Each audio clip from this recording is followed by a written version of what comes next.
Like end of the season. Colds, flus, and now Rona. Yeah. A strong time for it as people are stuck inside not doing shit.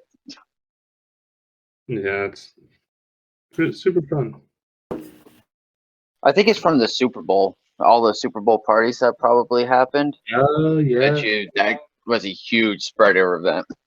That's a good point. I didn't think of that. I mean, even if you didn't go to one, it just...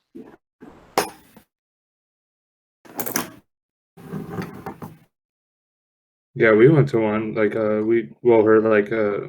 Kelly's sister and like all her like parents and a couple of like aunts and uncles all were at her sister's house, and we watched Super Bowl. And then like the next day she started feeling like kind of iffy, and then yesterday was when it like fucking She started probably hitting had her. it before then. I think the flu is like a 3 to 5 day gestation period before it kicks in.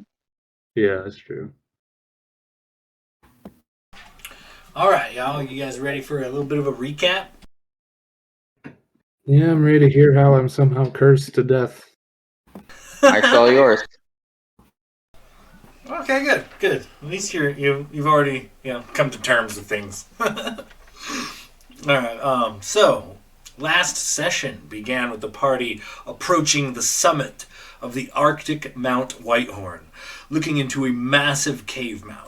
Flashes of explosions and the sound of battle could be heard coming from within. Within was a sight to behold. Upon venturing into the cave, the party looked down upon the hollowed-out interior of the upper portion of the mountain of ice. Nestled deep within was a small city, draped in conflict. Fires burn, several different factions engage one another in open combat. People flee for their lives, and one building in particular glows with a golden light, blasting waves of radiant energy at incoming combatants while magically projecting the Gethmara golden symbol everywhere it can amongst the city and massive cavern. Looking down upon the city from above, a single road corkscrews down from down to below, tightly riding the cave wall upward, leading up to Vrisk Keep's open gates and out the cave mouth. The party then takes full advantage of the situation and stealthily enters the Silver Keep, finding their way to the top floor of the keep after dealing with a locked door, revealed that the guarded entry hall to the throne room. The party then attempted to bluff their way through the guards with a few disguises and Gladier manacled in full golden form. The ruse unfortunately failed and combat ensued. After a smite-filled combat that saw Lokris briefly KO'd, the party emerged victorious. Then, using Logos's rope trick, manages to take a short rest before heading into the throne room proper. Gladier then kicked open the doors with the party behind him and confronts the Silver Queen. After a brief dialogue, a battle began once again. After some clutch maneuvering from the party, avoiding the silver ore golem that was once the Queen's throne, and overcoming multiple spells and blinding layer actions, Gladier finally met up with his target and exacted a killing blow upon the Queen, to then only be lifted off his feet by the icy wraith of her essence, vowing revenge before dissipating completely. And that is where we are now. So, luckily, Gladier was actually the end of initiative. So, I already snapped a pic of the battle map and sent it into the feed. This is where we are now, and we're going to the top of the round, which would be the Queen, but she is dead. So, Renwick, you are up. You do notice that the queen's death has not slowed nor deterred the massive golem who is currently trying to kill Locris at all. Just real quick before we start, so we leveled up at the end. You said we leveled up at the end of last session. So I know we don't get our we don't upgrade our health and everything until long rest. Do we get our new abilities now, or is basically everything level 5 until we get a long rest and then we get everything? I'd say like it depends on like abilities. Like if it's something that's per se expendable, like once a day, then you're gonna have to wait for the long rest to acquire this power. But like if your ability scores are, if they're affected, or your skills or your attack rolls, you could use the level 6 stats for that. But as far as things that are expendable, like spell slots and things, you would those would remain spent until you rest. Okay, so I get Aura of Protection at level 6. So does that not take effect until a long rest? It's while you're That's just a passive ability, isn't it? Yeah, everyone within 10 feet of me gets a +3 bonus to saving throws. Yeah, you're good. That kicks in for sure. Okay, all right, cool. I just want to make sure. Thank you. Oh yeah. So, Renwick, you now kind of unsure as to what happened. You definitely find yourself morphing from a mule to a halfling once again. Kind of unsure as to the exact events of the last 6 or 12 seconds, but things get a little hazy, a little confusing. But yeah, you're no longer a donkey at the very least. Yeah, I feel like he's like shaking his head as you see like the mule ears and face slowly fade away and morph back into his normal halfling features, and he just kind of like shakes it off and he's like, "Oh, what the fuck?" And then he looks down and the queen is dead, and he's just like, uh, all right then," and turns around toward the elemental. And would you say within 25 feet did I get into melee? I'd say, let's see, 5, 10, 15, 20, not sure 25, how you roll. 25 on the money. Yeah, you could get there. Then yeah, he's just gonna charge in and be like, "Well, looks like this is the only thing still standing between us and well, any loot she's got lying around here, boys." He'll just run in and try to wail away on this thing. All right, as you move in, go ahead and give me an attack roll. All right, first roll of the night. 15. Unfortunately, a 15 just kind of bangs off of the hard rock surface of this stone golem. Yeah, that's fair. And then hand crossbow shot. Ooh, all right, that's a 23 to hit. That hits for sure. Sweet. Let's see, 1d6 plus 5. That's a 9 damage, and then sneak attack, which is 2 6s, 12, 14, 23 points of damage total on that hand crossbow. Damn, very nice. All right, yeah, you managed to grind a bolt into one of its like moving components. At the joints and the wrists and things, they seem to, the stone grinds, and you definitely do a little bit of damage, kind of hindering one of its limbs a bit. And I think that's my whole turn. All right, moving on down from Renwick will be Blade. Blade, you are kind of across the room, standing on some pillar or some pews at the moment. You were gliding across them to get to the queen prior, but I'll send a new pick in. And so, what are you up to here? Your Logos is a few feet behind you. Combat's happening on the other side of the room with this massive stone beast.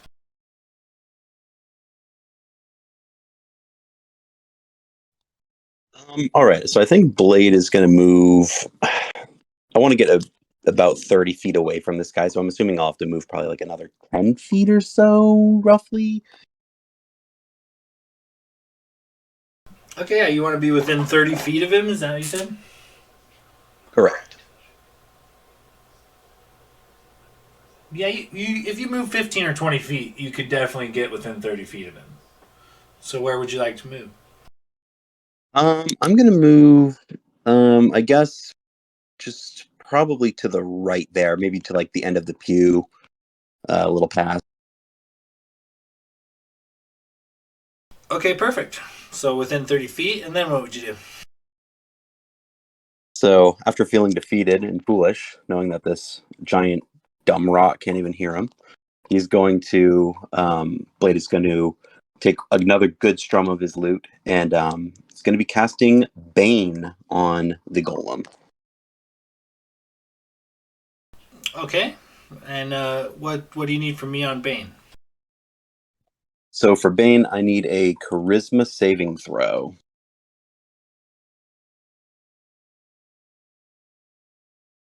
of 16. Okay, a charisma saving throw, huh? Oops, let me grab this real quick. Alright. Let me double check something here. Oh my gosh. Okay. He does get the save with advantage, but he's got a huge minus to it, so we'll see.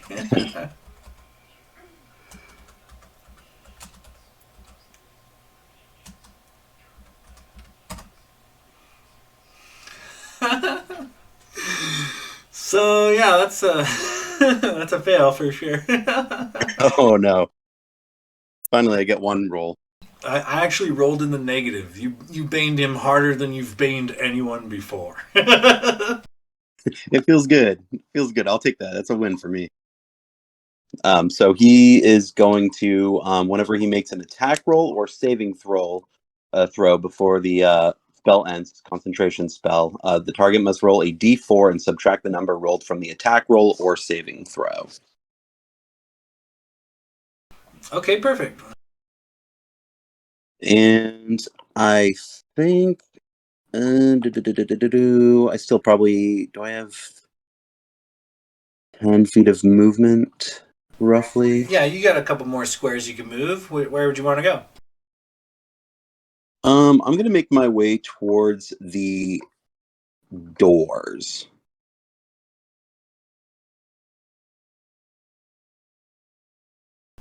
Okay, great. Yeah, I think that's about all you can get done there. Is there anything else? And I guess oh, mm, let me just look at the map here. Sorry. Um, I think that I'm going to actually go ahead and give not Locris some inspiration.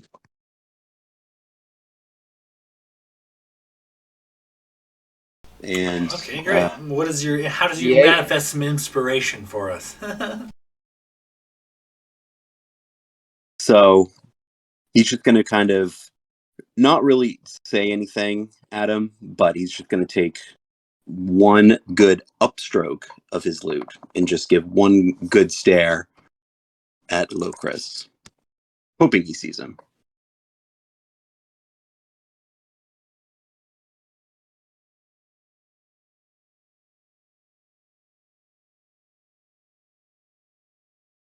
And that'll, I think, do me in. I think that's everything.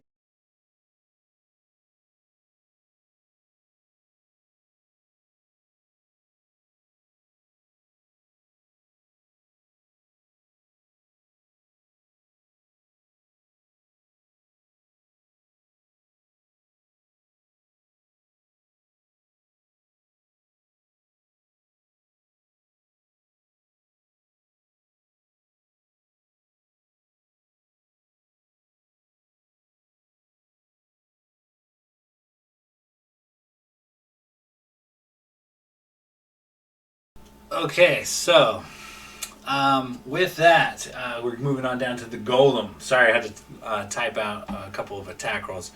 Even the first one that I missed the plus 10, it only comes out to 13 and an 18. As this lumbering monster glares at you, Locris, with its beady red eyes, a couple of arms come crashing down in your direction. Does a 13 or an 18 hit you? 13 definitely misses. I just need to know from Glader, do I still have that whatever you had cast on me up? Is that still active? With the +2 to AC? Yeah, didn't you give him like a what is that? Oh, some kind of armor Shield boost? of Shield of Faith, I think it was. Exactly. Yeah. If Oh that's yeah, still up, plus then 2 to 18 8. misses. Yeah. So both miss? Both miss. Okay, as the beast just comes crashing down all around you, you're able to kind of get out of the way of these massive blows. Let me roll real quick to see about his. And nope, that's all he manages to do. Threatening, menacingly, his eyes seem fixated on you and you alone, Locris. However, moving on down, it is Logos. You are up.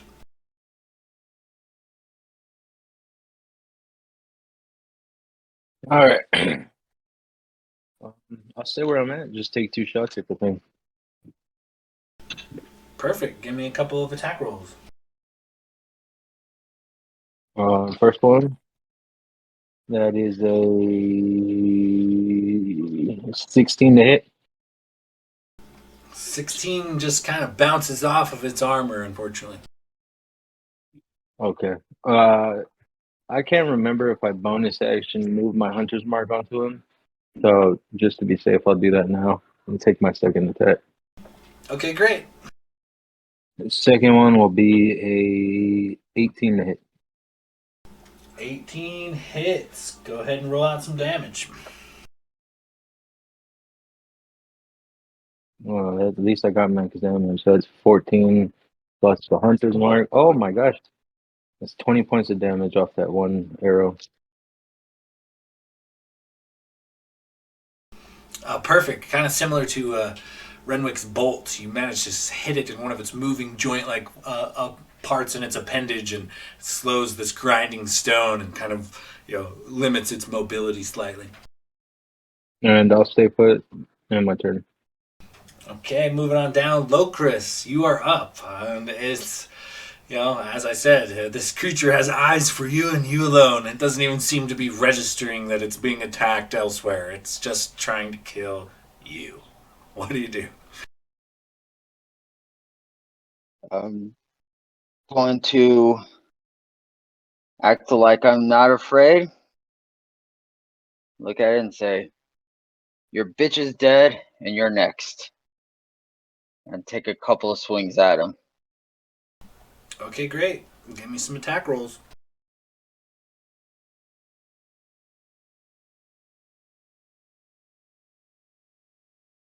Uh, 25 for the first one. Oh, for sure.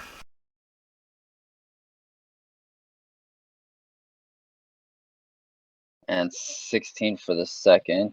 So that one will miss. Yeah, unfortunately, you one of your 2 swings finds purchase. You know what? I'm gonna use my inspiration on that second one. Nice. And I think no matter what I roll, it would hit. Correct. AC is 17, so go ahead and roll out some damage.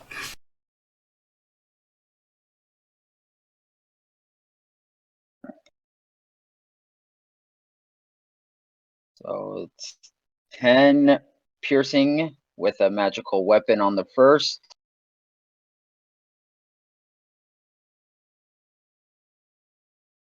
And 9 on the second for a total of 19 points damage.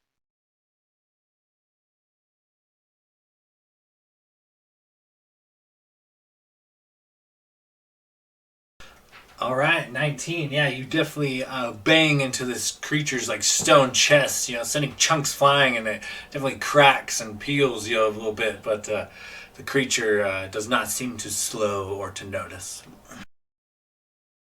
That will. Would you allow me to do the savage attacker on that second hit? See if I can get better than a 3. Yeah, go ahead. I forget I have that sometimes. You paid a lot for that artifact. You might as well use it. Okay, so 10 for the second. I mean, it's 1 better, but it's 1 point. So every little chip helps. So 20 total damage. Perfect. And that'll end my turn. Okay, so coming on down from Locris, bringing up the bottom of the round again. Gladier, you're up. Alrighty. Yes, I'm just gonna. Glader just kind of looks a little stunned and shaken for a moment because he's not quite sure what the fuck just happened with the ethereal form of the Silver Queen. But then he hears the sounds of combat behind him and remembers his friends are possibly still in trouble. And then turns around and just charges straight at the golem. So I'll just use my movement to get on its left side. So I guess stage left, west side of the golem by like the pews, and just start wailing on it. Okay, yeah. Takes about 25 feet of movement, but you get there with no problem. Go ahead and give me some attack rolls. And I believe last session I used a channel divinity for sacred weapon. Has it been more than a minute since the beginning? I did. Oh, no. This is only like the 6th round of combat, so it's not even the 6th. So you guys have only been fighting for roughly a minute. Okay. All right, yeah. So I get a +3 to attack rolls. So I'm going to take 2 attacks with the Kopesh. So it's a.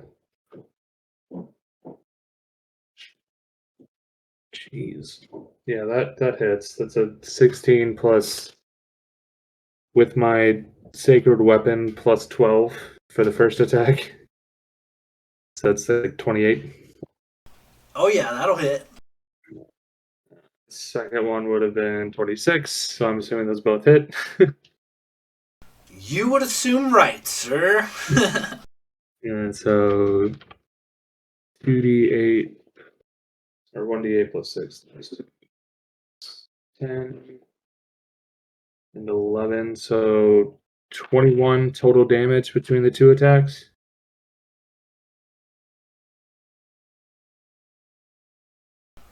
All right. And I just want to be sure, does this put me so diagonally? I wanted to kind of be within 5 feet of Renwick. Like, just so like we're kind of like on that corner of the golem square. So does that still put him within like kind of 5 feet of me? It does, yeah. Okay, yeah. And then I guess bonus action. I don't have any spells right now. Yeah, that's all I got. Okay, well, moving on to the top of the round. Renwick, you are up. Currently engaged in melee with this giant stone and silver ore golem. Well, I'm just gonna keep stabbing. Because, that's what rogues do. I've rolled another fucking 15. So that's a no. And hand crossbow. You're really testing those shin guards of his with your rapier, and they're pretty solid. It's hard to get through. Hand crossbow, though, 19 for a 27. That'll hit. Sweet. All right. That's a 6 on the d6. I believe it's +5. So 11, and then sneak attack. 13, 24.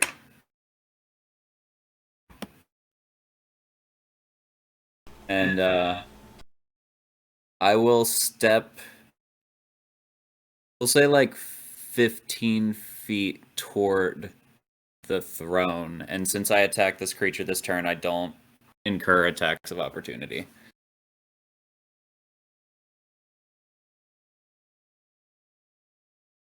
Okay, great. Yeah, you make your way after a couple of attacks back towards the throne. Once again, finding a bit of purchase with a well placed crossbow bolt.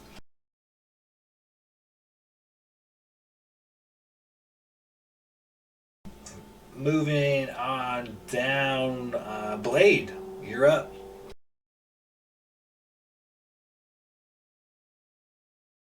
All right. I think I'm going to take a crack at this golem with my crossbow. Okay, great. Give me an attack roll.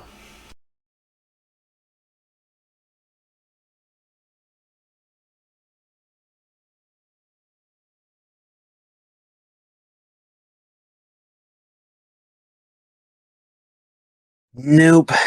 Flies right over him.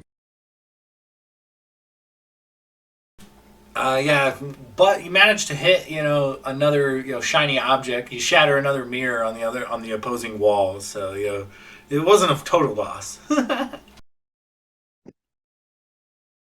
Perfect. I guess can I also just kind of take a look to see like how my teammates are looking health wise? Maybe especially like Locris and like maybe Gladier.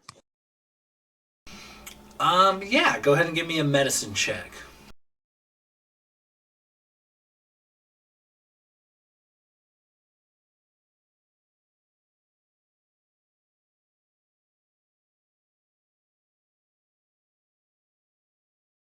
Right, 14. Okay, so with that, you're gonna have to pick one. Who do you want, Locris or Gladier? Let's look at Locris. Locris, what are you at HP wise right now? I'm currently sitting at 45. If my HP did not go up, it's only 9 points low. So a little beat up. If it did get to go up as a level 6, then it's down quite a bit. Okay. So seeing that, Blade is going to go ahead and, as for his bonus action, going to cast a healing word on Locris at the 2nd level. So that would be.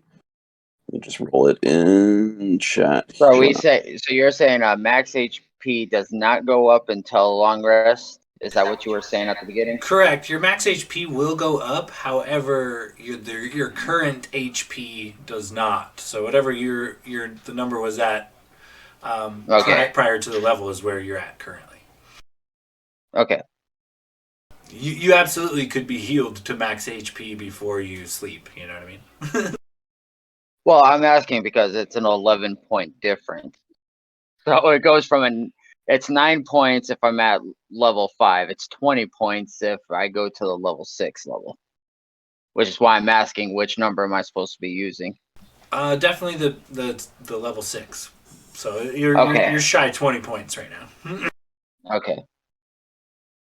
So you got an extra, or you got 7 hit points extra now. Thank you, sir. Oh, of course.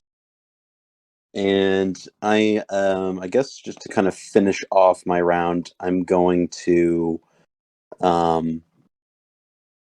move another 10 feet, just so I'm like kind of flush with the doorway.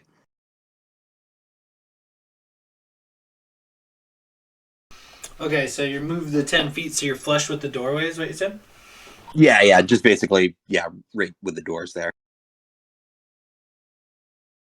Okay, great. Moving on down, it comes to the golem, who seems to just really like Blue Chris at this point. A couple more attacks coming at you. I'll add the Bane into the little formula for Avery. Give me just a sec.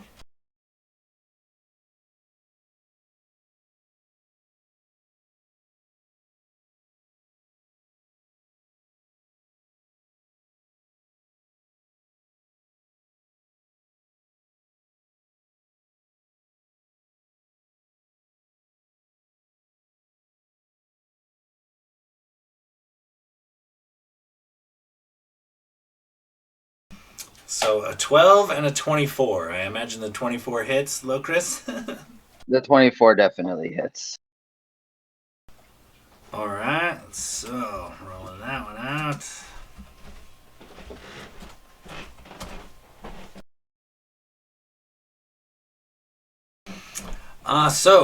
One of the crushing blows after several, it will be the fourth attack finally finds purchase on you. The creature moving in an unnatural way, counter to how you thought it would move, and one blow does find purchase for 20 points of bludgeoning damage. Got it.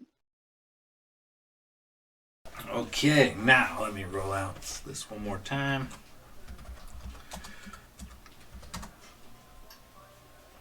I'm also going to need you to give me a Constitution saving throw, Locris.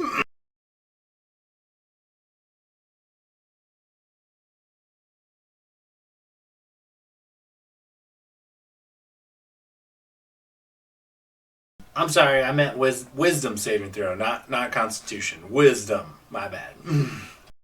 Well, wisdom's a +4 instead of a +3, so 19. That'll do it. This weird energy emits from this creature's eyes as it kind of stares at you, but it doesn't seem to affect you one way or the other. Moving on down, we're looking at Logos from the other side of the room. You're up. Logos is gonna do what he does best and stay out of the way and fire shots. All right, give me a couple of attack rolls. First one is a fucking natural one. You shoot Locris, roll damage. No, I'm just kidding. Your arrow goes far and wide, and similar to blades, you land it in like a trophy case on the other side of the room. A small shattering of glass, but far from your target. Second is a 27. That hits. Go ahead and roll out some damage. All right, that's 13 plus. Wow, max damage on the hunter's mark again. 19 points of damage on the one arrow. Very nice. I'm missing horribly, but fucking getting great damage on the one I do hit, so it evens out.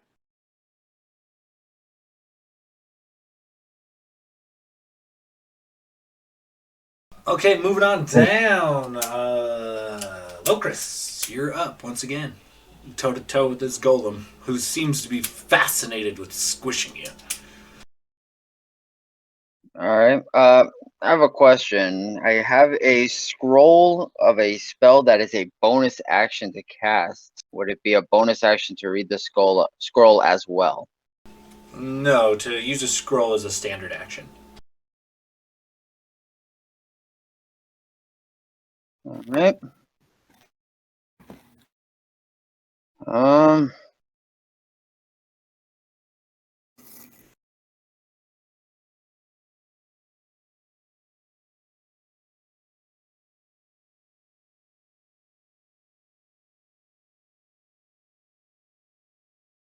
Taking a look at the map.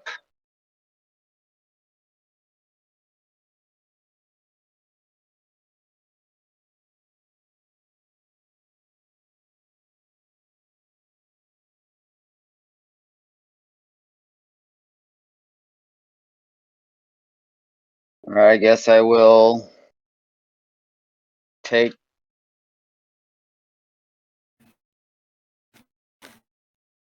Oh, shit.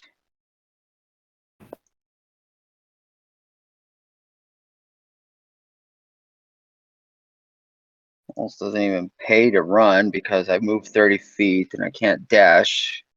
He's coming right back at me. But at least then it could provoke an opportunity from Glader, so I'll take the disengage action. Or, yeah, the disengage action and run 30 feet towards the private chamber. And then I'll, as a bonus action, drink a potion of healing.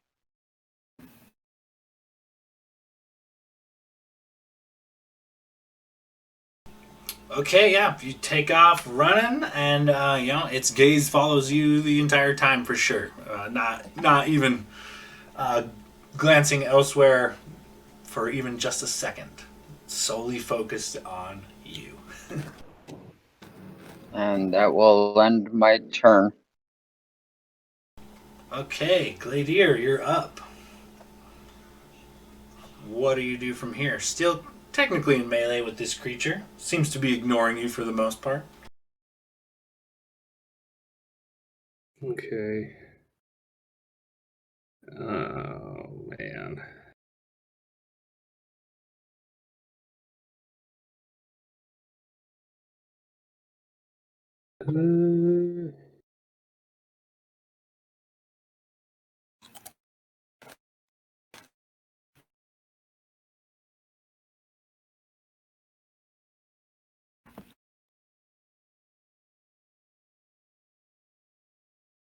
God, I don't know what to do. All right. Let's see. Okay. I think I'm just gonna take my 2 attacks and hope that it, changes its focus towards me instead of everyone else. Okay, great. Give me a couple of attack rolls. 17 for the first. That's the magic number. That'll hit. All right, and then 27 for the second. Also hits. So D8. 11 and 10. Another 21 damage. Same as last time. Between the 2 attacks, 21 total. As you you crash your Kopesh into this thing, you're just knocking giant, like fist-sized boulders off of this stone carapace, and it doesn't flinch, doesn't react, seems to still only have eyes for Locris. God. Um. In fact, give me an insight check, Gladier.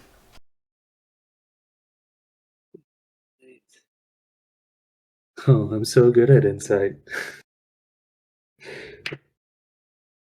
Okay, not a bad roll though. 17 with my +1. So you would know that this a golem is like an autonomous tool that high level magic users command for the most part.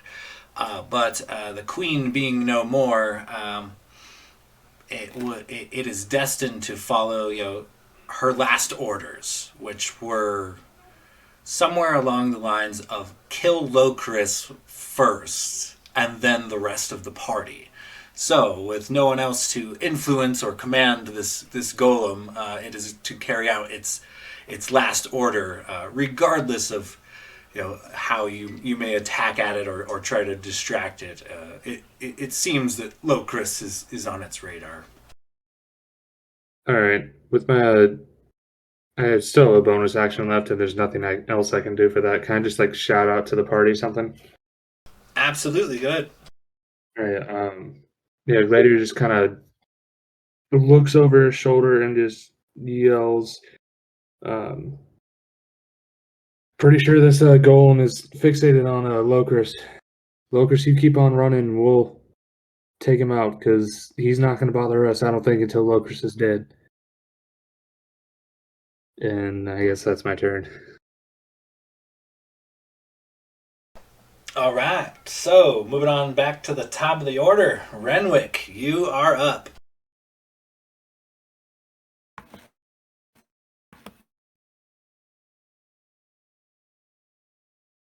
Yeah, guess I'm just gonna run right back into melee with it, take another swing and a shot, and hopefully try to save Lokers. Okay, so you're moving up kind of on the side by kind of flanking it with Gladier. Go ahead and give me a couple of attack rolls. Fuck. That's a 3 on the rapier.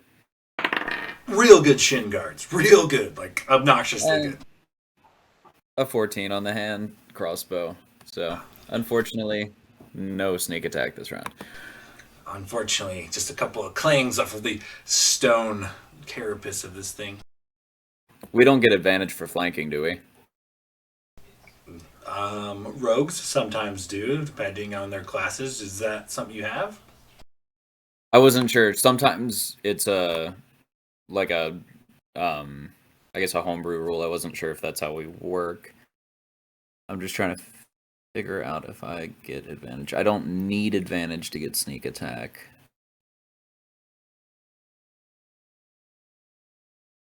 Yeah, I don't think I have anything that gives me advantage, so no worries. Okay. That'll be my turn. All right, let's see. Moving on down from Renwick. Blade, you're up. All right. I think I am going to. I forget. Were these doors, if I remember correctly, were fairly light, right? Yes, they look like they're sturdy, heavy doors, but Gladier kicked them almost off the hinges when he made a strength check to boot the door in. Oh, geez. Okay. I guess can I attempt to close the doors? Yeah, for sure. If you, they're decently tall, and they're kind of you would it would take a full standard action basically. You'd still have some movement and a bonus action, but if you'd like to close the doors as your standard action, you could absolutely do that. Okay. Let's go ahead and do that. Blade is going to just grab kind of both doors and just slam them shut. Oh, well, not slam. Very kind of not wanting to get any attention of any people that might be around. He'll gently close them. Okay, great.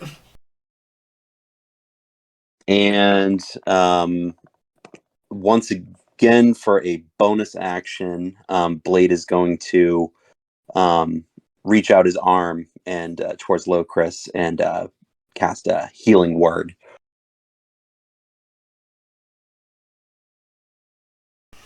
All right, great.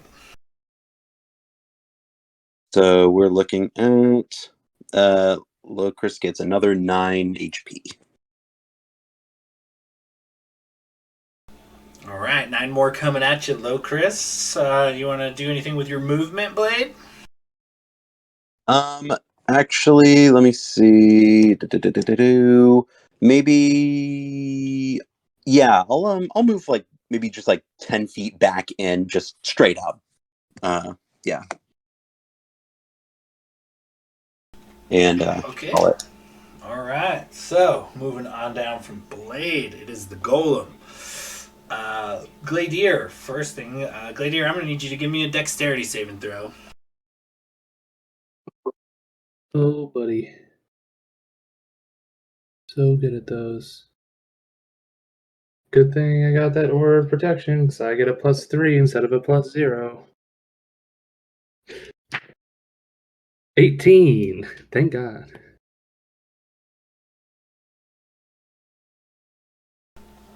Okay, so this thing does just lumbers forth towards Locris and doesn't even seem to notice you. It like just bowls you straight over through some quick fancy footwork. You manage to get out of this thing's way, but it does not slow nor hesitate on its way to Locris, which he doesn't leave your attack range, unfortunately, Gladier, just now on the other side of you, but he does leave Renwick. So Renwick, you'll get an attack of opportunity real quick before I roll this out against Locris.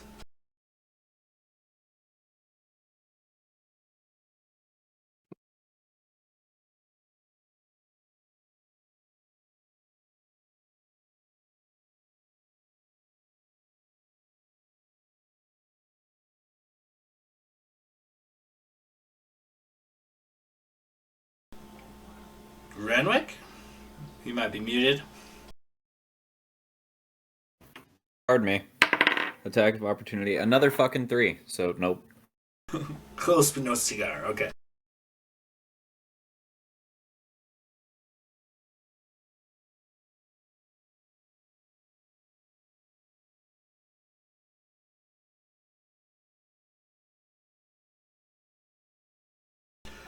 So, a 12 and a 21 coming at you to hit Locris. I assume a 12 misses. Is a 21 hit? 21 hits.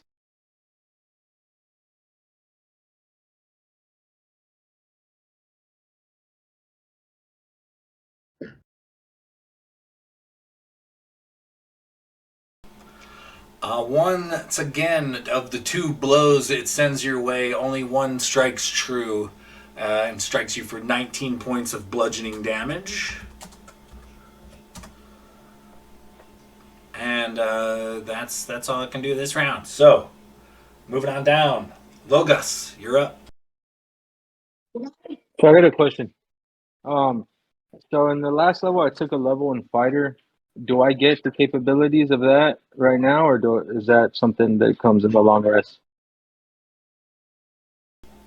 It would depend on, I think most fighter abilities, it depends on what it is. What is it? What are you specifically talking about? Well, level 1 fighter, you get another fighting style, and I took superior technique, which allowed me to get 1 maneuver from the battle master list. Okay, yeah, that's totally doable. Well, then I will use my 1 battle master. Wait, so is it something you could do all the time, or is it something you like once per day, once per long rest? Once per long rest. Yeah, those type of abilities don't kick in quite yet. Well, because it gives me a superiority die, and I get one basically once a day type of deal. So, I mean, that's totally up to you. Anything that would have to be expendable, you won't be able to use at this time until you get a long rest. So even though you acquired the slot for it, the slot would be empty until you rest. Does that make sense? I got you. Yeah, that totally makes sense. All right, then well, I would just take 2 more attacks at him. The first one is a 18 to hit. Oh, that hits.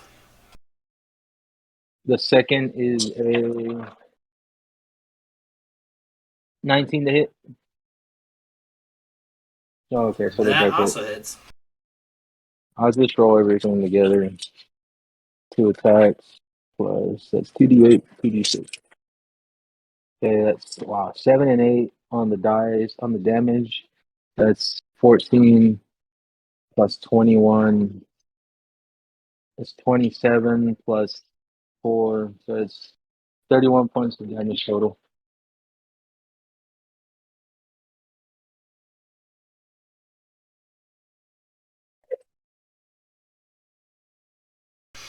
As you loose these arrows and find purchase once again, kind of in the grinding, like in the slots and different moving parts of its appendages, you full blown strike true and blow one of this creature's arms completely off of it. It staggers from like the pure loss of weight and has to like slowly and but surely correct itself as it tries to focus up to square up with Locris. You definitely hurt it like a lot. Sweet, that'll be my turn.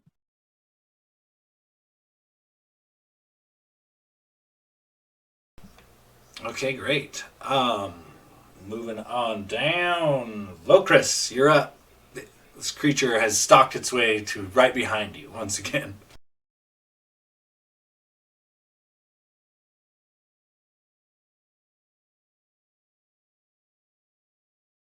All right.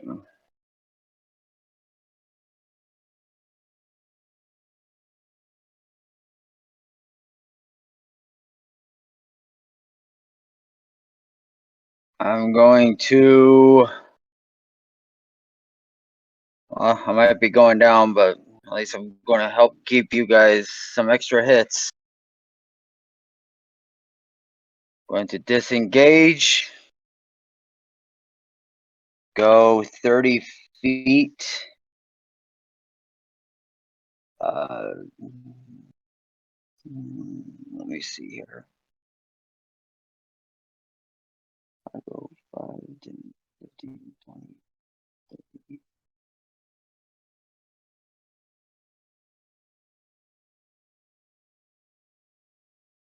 I'll go 30 feet to the left.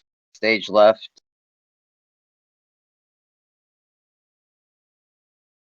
And drink my last healing potion. Okay, great. Roll that one out. Moving on down from Locris. Gladier, you're up once again. All right. Um. Shit.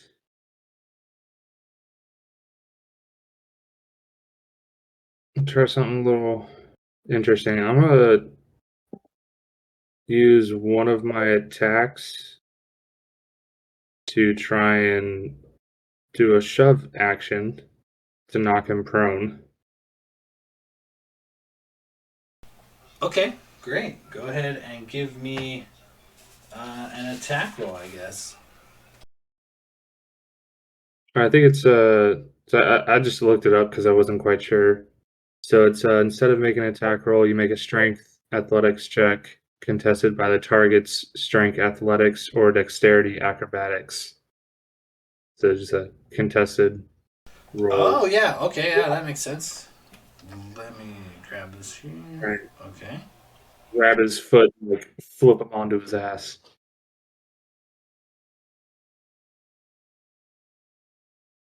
Okay, give me 1 second. There it is.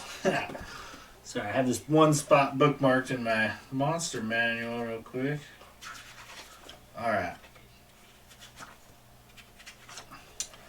So you need a contested strength check then, eh? Yes. Okay, let's see here.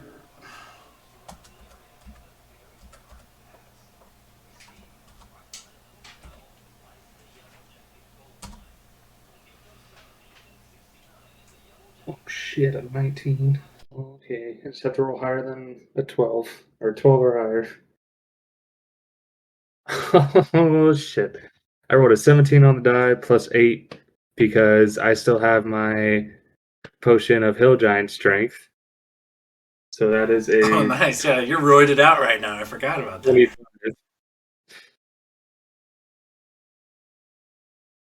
Yeah, so I just knock him on his ass.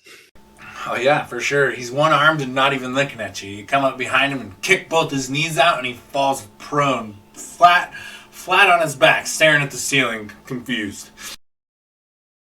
Alright, so I think I can technically use a shove action as one of my attacks, and I get 2 attacks per turn. So can I take a second attack with my Kopesh?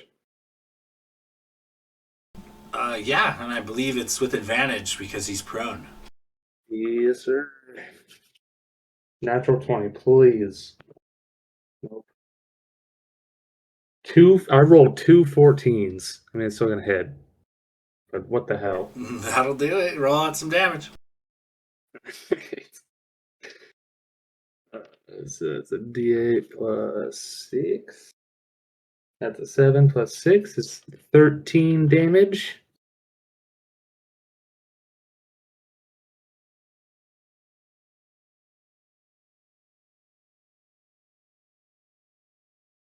With that, you a crack, like you put a massive crack in his entire like chest piece, like a boulder stone, like carapace. Like the entire thing cracks loudly. The creature is still up and going, but you've almost reduced it to rubble. Hey. All right. Yeah, that's my turn. All right, top of the round, Renwick, you're up.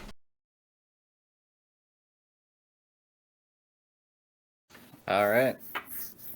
And am I still right up in melee? Did it move? Did I miss that? 5 foot step, and you are in melee with it once again. Perfect. 5 foot step and swing.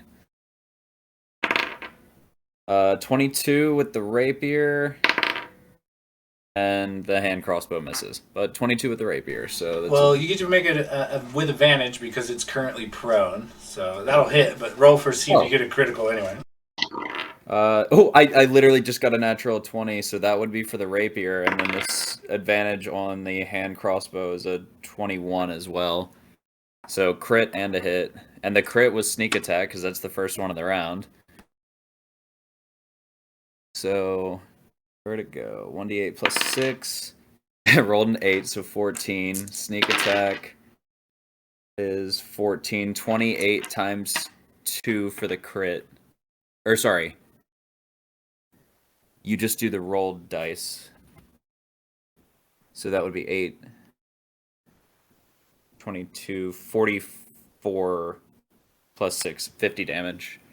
So he had all of 5 hit points remaining. Tell me how you want to do this. Oh. If he's prone, I feel like Renwick just sidesteps toward its head and just like thrusts forward and pierces the rapier straight through one side of its head and out the other. And just the head crumbles as he pulls the rapier back. And just tips his hat over toward Locris. And as the creature crumbles to dust, similar to how when you cast a stone in a pond, it would create a ripple, a massive ripple of arcane energy bursts forth from the form of this creature, and it passes through you, through object and stone alike. You can imagine that it is quite the scene to behold in the city below. You guys basically lit a flare saying there's a problem with the queen by taking out her most trusted guardian of sorts. You guys are sort of on a time limit, but you guys aren't being necessarily threatened right now. What do you do? Locris is going to pull out his wand of detect magic and set off a cast by the queen. Your wand of detect magic and bust it out. Say that again one more time. Sorry. I'm going to just take it out and spend a charge while I'm over by the queen. Oh, she definitely glitters and glows. A few objects on her, particularly the circlet she wears on her head and the ring she wears on her finger. I'll snatch them off while I'm right there. Okay, great. Blade's gonna just make the door and see, or just kind of put his ear up to it just to make sure you can hear people coming up if they are. Okay. Go ahead and give me a perception check.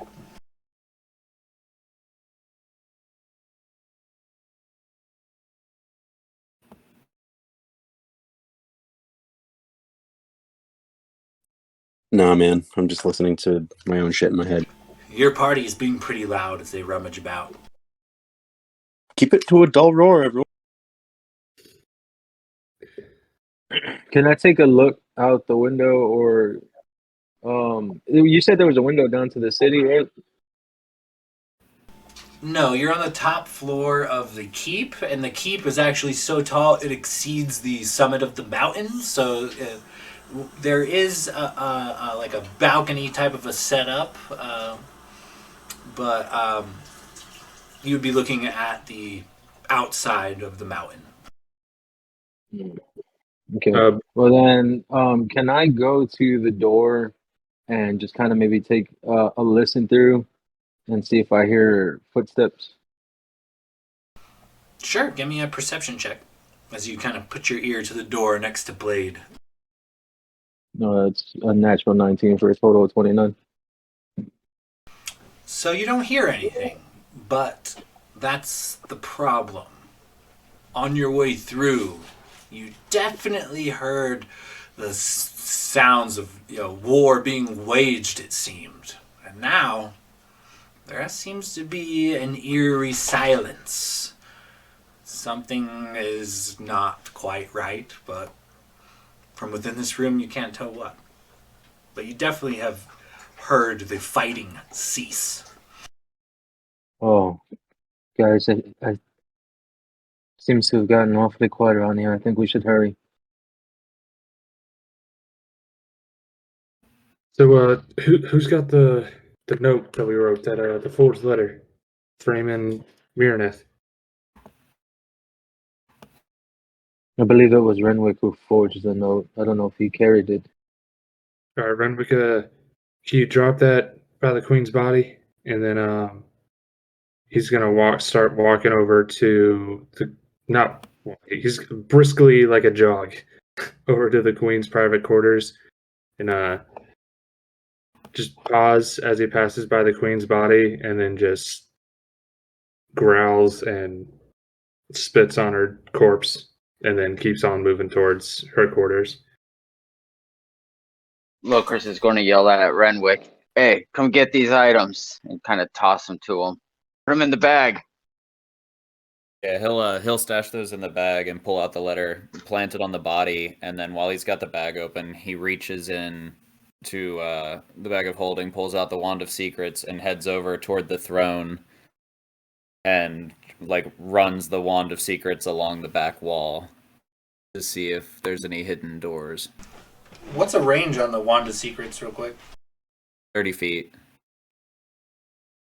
Okay. You don't particularly find anything at that point, but Gladier, you crack open the door to the Queen's chambers, and centered in this room is a large, lavish, and plush four-post bed draped with silk and purple, topped with countless pillows and blankets, most covered in the symbols and colors of the Queen. A balcony is here, looking over the frigid landscapes, the surrounding lake. A few ornate tables and chairs are on it. A big vanity mirror can be seen. Below it, a few ornate boxes sit on a desktop.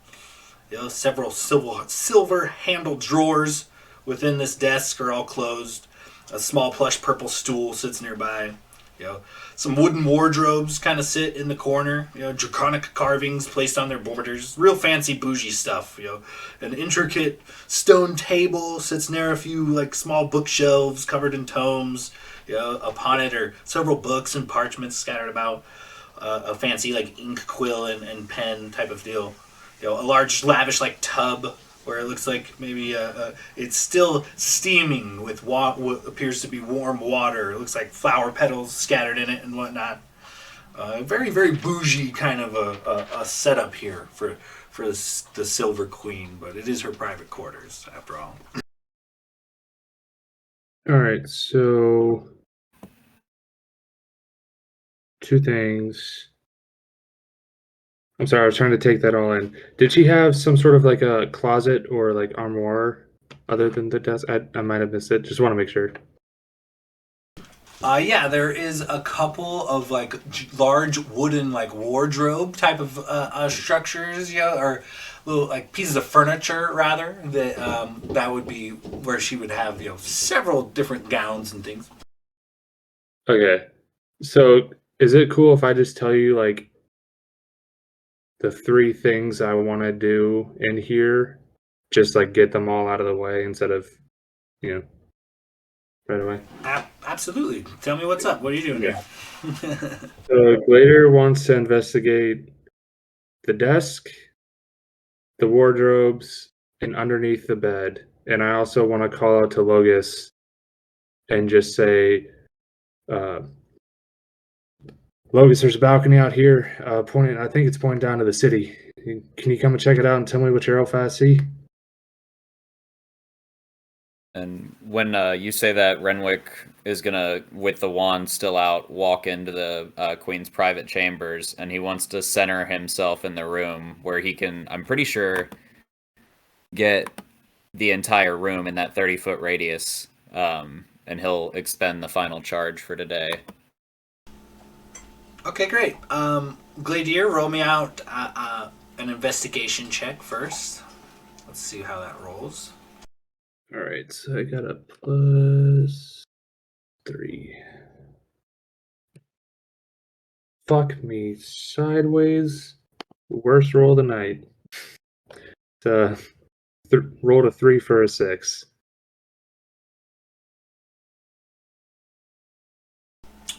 So as you kind of go to investigate like her mirror kind of setup that she has, like a very large vanity mirror, you kind of fumble around a few things, but for the most part, you just come up with salves and powders.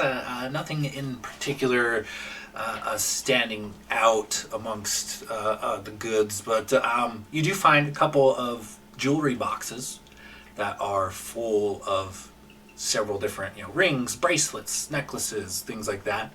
So you can add that to your inventory. 2 jewelry boxes. Okay. I think Glader would be kind of getting like a little flustered at this moment just because of everything that happened. Killing Silver Queen, like, that realization hitting him, and then all the shit that happened with her apparition. And then he'd remember Logris pulling out his wand and, kind of waving it over the Silver Queen, and just call it to him next. Logris, is that wand still working? Can you get in here and maybe check out some stuff as well? We don't got much time. Logus also would have ran to the balcony and did what Gladiator told him, and I rolled a 25 perception. With the 25 perception, the balcony is on the top floor that is actually outside the mountain, so you can't see the city, but you can see the road that you guys came up on, and it does look to be like several dozen figures moving as swift as possible away from the city. Oh fuck, guys, we gotta go. We gotta go now. There are at least 48 soldiers heading our way. Locris is just gonna run in the room, and the detect magic is still up for 10 minutes. So anything that pops out, I'm just gonna yell grab.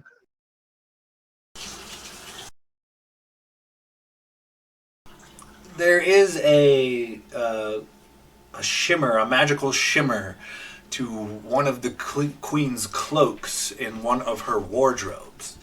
And Renwick, as you kind of center yourself, the wand does spin and kind of in your hand and leads you into the direction of this 4-post bed. Upon this 4-post bed, one of the posts, you find a button the wand has led you to. Glader, grab that cloak. Throw it in the bag. Yeah, Glader just runs over, grabs a cloak, and then walks over to Renwick as he sees him, analyzing this bedpost. What'd you find, Renwick? This Wand of Secrets finally came through again for us. There's a button here. I'm guessing it probably leads to a secret passage. Could be a back door out of here. So let's take one more quick look around this room and get the fuck out. And he'll Why stuff don't we that push cloak the in the bag. button and see what it does before we hit your plans, and hopefully that might be a way out. Well, fortune favors the bold. Let's turn this room real quick, and then he'll slam the button and see what happens. As you press the button, the bed moves and just kind of glides, almost as if it's levitating or hovering just a few inches, but then shifts to the side, revealing a bare stone floor beneath. And as you approach and inspect, the floor seems to fall into itself, leading downward in a spiral stone staircase. Well, isn't that like, Logos will kind of head down a little bit until he can get a look see on what's down there. Okay, Logus kind of takes a few cautious steps down the stairs. What are you guys up in the room doing? Is there anything else you want to do?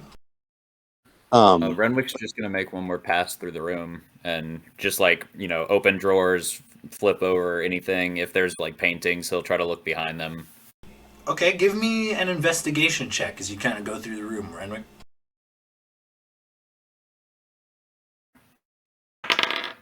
16.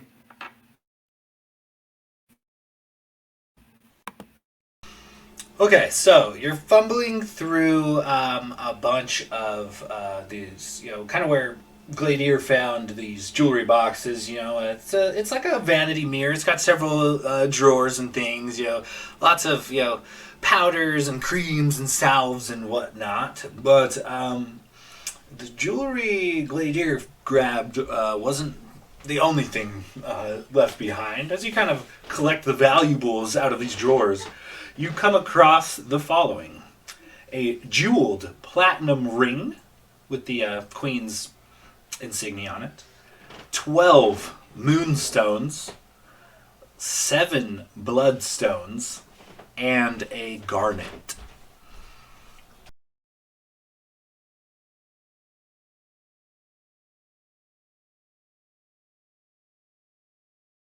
And he'll slip those into his pack and be like, "All right, boys, we best be on our way. If you're doing anything else, wrap it up quick." And he'll follow Logus down the stairs. Nope, I'm hurt. I'm going downstairs. Blade will probably, I assume, hear probably the commotion that's going in the other room and follow behind. But as he's doing so, kind of glancing around the room, I think you mentioned that there might be books laying around. Yeah, she's got a desk with a few books on it next to a bookshelf with several tomes. She's got some loose parchment scattered about and a very fancy kind of ink and quill setup. So Blade, kind of during the course of combat, was obviously, terrified of the Queen and whatnot, but the golem kind of struck with him a little bit because it just was a force to be reckoned with and wasn't easily taken down, and was looking to see if he could find anything on maybe the arts of summoning or maybe arcane magic. Okay, give me an investigation check as you kind of go through all of her things real quick.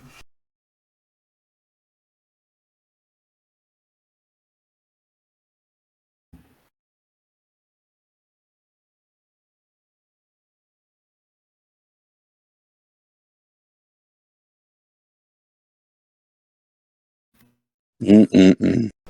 So as you're kind of going through a lot of these tomes and things, it seems like it's all entertainment based. It's not really anything it's books of poetry and philosophy. It's not anything that involves with the arcane and whatnot. But what you do find is several letters like that. It's like official documents, things like official requests or throughout the kingdom from various nobles and things. Typical mail and whatnot you would expect from a queen to have to deal with on the day-to-day. And aside from that, you find also a few correspondence between her and Marineth as well. It looks like directly, but that's about it. Okay. I guess Blade will probably grab those documents, and look at the books of poetry and just be like, nah, I got a better one, and just kind of keep moving. Okay, great. Logos, as you creep down these stairs, downward and downward and downward still, they're just seemingly not to end. You go what you imagine is several floors downward before you finally get to this the Queen's secret chambers.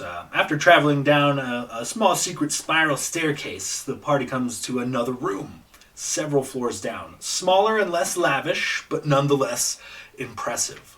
As you enter, torches illuminate the windowless, doorless room. And before you, you see an incredible and elaborate alchemy setup. Beakers and glass tubes flow and bubble with liquids, various colors and densities. Some emit and others seem to capture certain types of vapors. Several wooden shelves contain dozens upon dozens of glass jars, each containing different liquids, powders, or spell components. There's a small wine bar here that sits next to a plush table and chair. It's next to an unkempt bookshelf, filled with many parcel papers, scroll casings, several books. And in a small side room, bearing no door, are hundreds of paintings, stacked carefully, but in no particular order or rhyme or reason. And, a stool stands next to some art supplies, like a blank easel and a few water cups and paints and things. But this is where you find yourselves currently. Anything coming off as magical?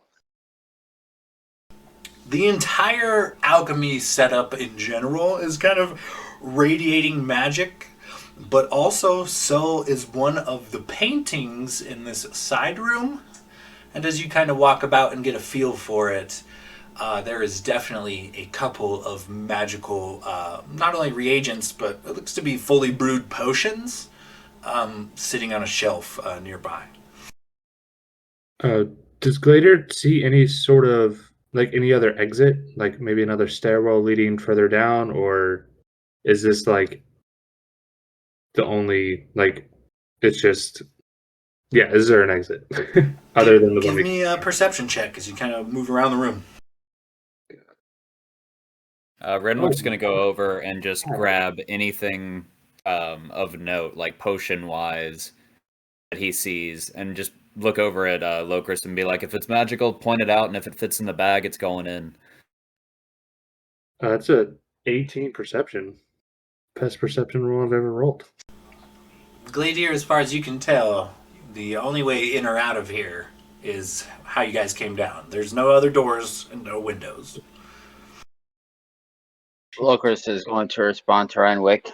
Pretty much all the potions and alchemy stuff is giving off heat, and I'm getting something off one of these paintings.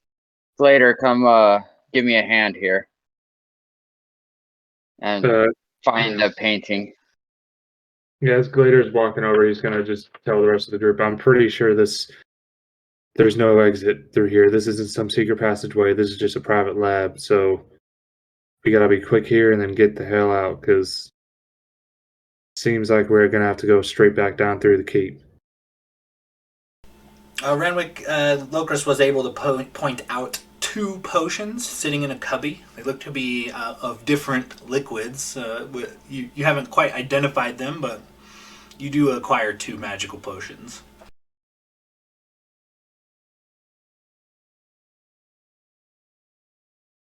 Okay, as you guys kind of move into the Queen's little side chamber here, looks like an art studio of sorts. You see, hundreds of different paintings, some different sizes, some 6 feet, some small portrait sized, of various elements, all kinds of different subjects and whatnot. But the one that seems to be glowing is hung firmly on the wall. And it is of a cove. It looks like a well-placed, like small tent. It looks kind of like lavish, perhaps. It is upon a beach inside of what looks to be a cave.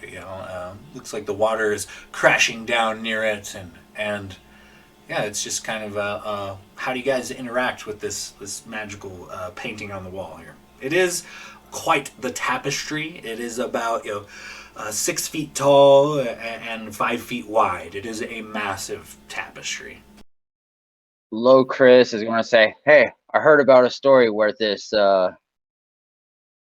half-orc touched something and something cool happened. I'm going to touch the painting." As you touch the painting, your hand seems to pass right through it, and though it's not too big of a deal to you, it is quite cold inside or on the other side of this painting. Hey, this doesn't seem to be a normal painting. It's a stepway, but it's chilly on the other side. I suggest you guys bundle up. And if we're done in here, why doesn't somebody else lead the way? I'm still pretty hurt. Well, that's Did something the I'm top working close when we came down, or did it stay open? Give me a perception check.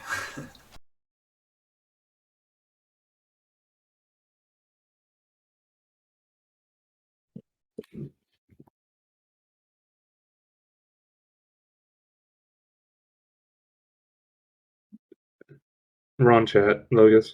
20. I already got it, 26. Okay.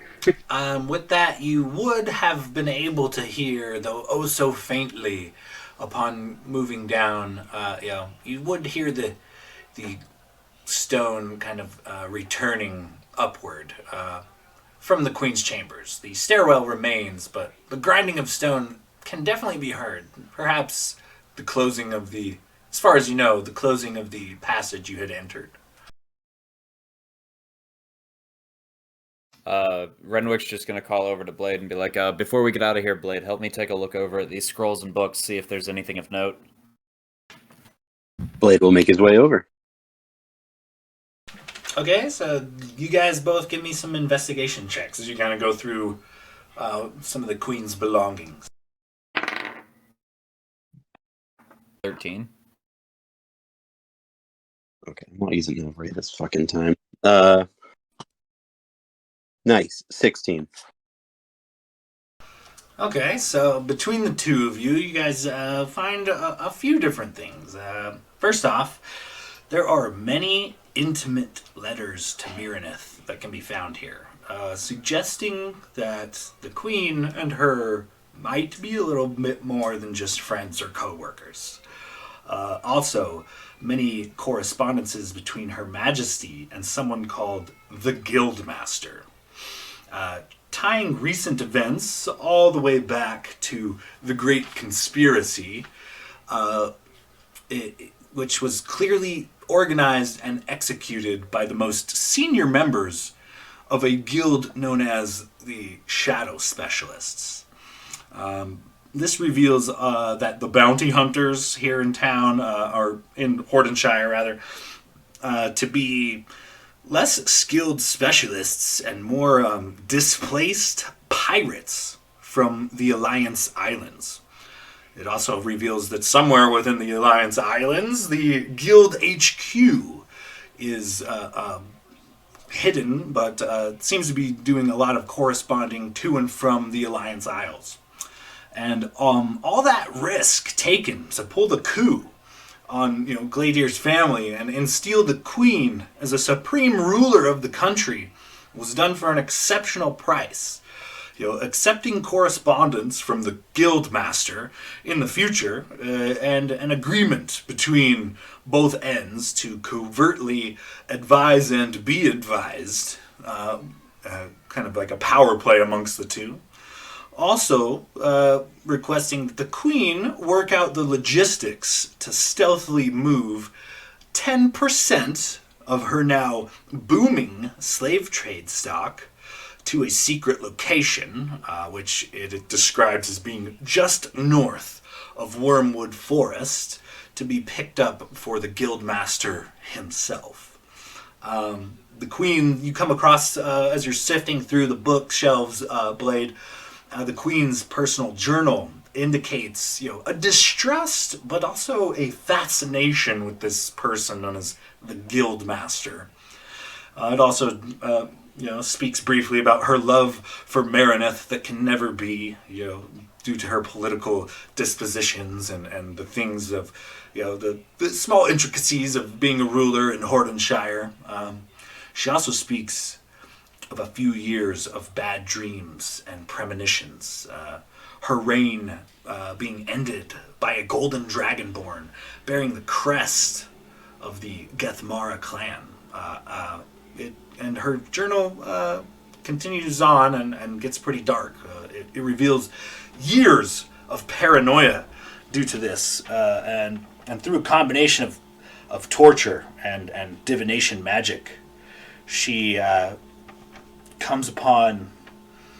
she learns the name of Gladier's family through her dreams. And after having sifted through her throngs of golden dragonborn slaves, she reveals that she has located every member of Gladier's immediate family that wasn't slain in the Great Conspiracy and slew them in this very room, eventually harvesting their corpses for spell components. And aside from that, it gets pretty dark, but you don't find anything of much value after that.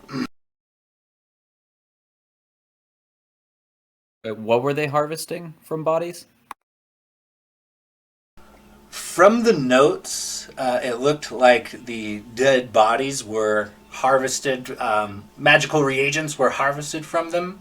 It appears that one of the potions you grabbed, Renwick, one of the ingredients to said potion is a still beating heart. And as you look deep within this muddy, murky liquid, you do see a heart thumping. And you can presume that this was the heart of Gladier's younger sister.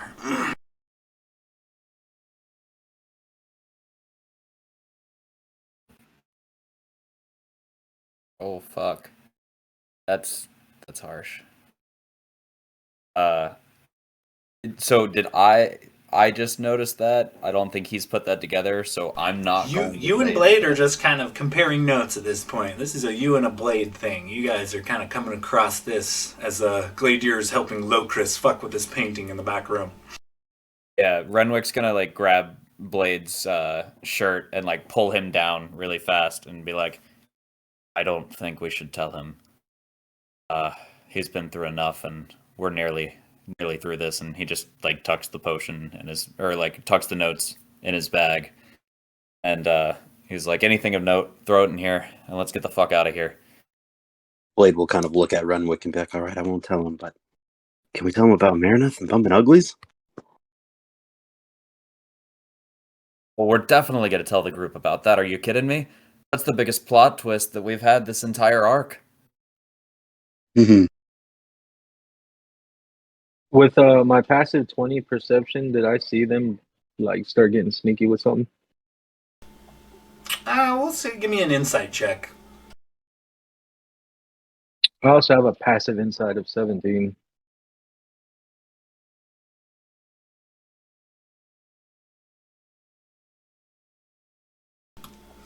All right. Well, let's see here. I think give me a new one. 19. Well, you're not sure, but you may have seen them hastily stuff something in their pockets, but knowing Renwick, he's kind of got sticky fingers sometimes. It's not anything out of the usual. One of my favorite qualities about him. Logos will just kind of turn to Gladier, and it seems like Renwick may have pocketed something. Maybe we can call him out later if he's trying to hold out on loot.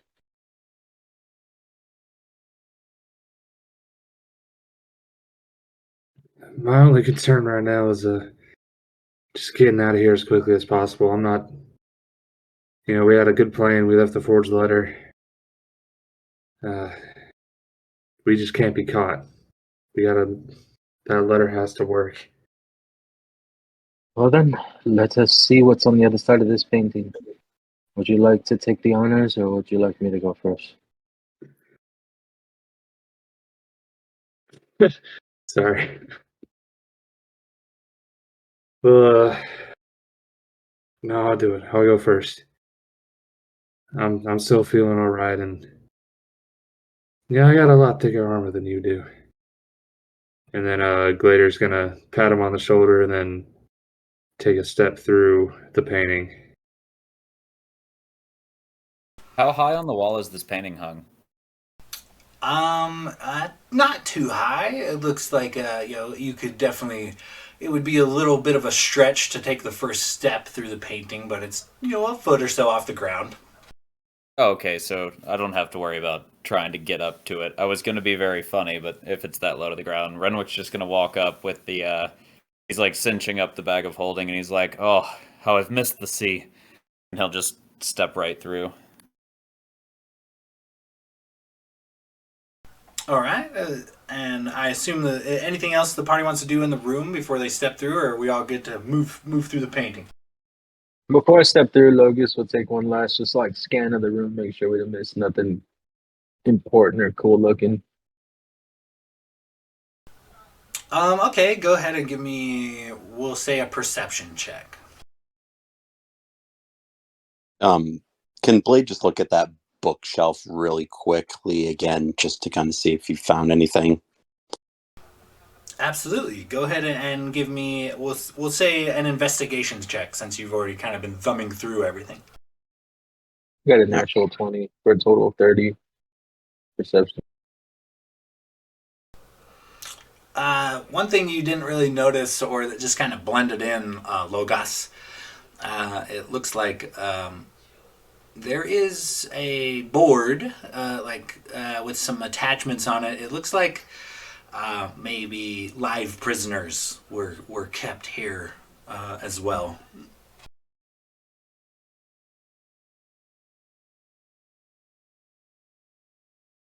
Logus will just kind of take one last look at that and just shake his head, take one last deep breath, and let us go, Blade.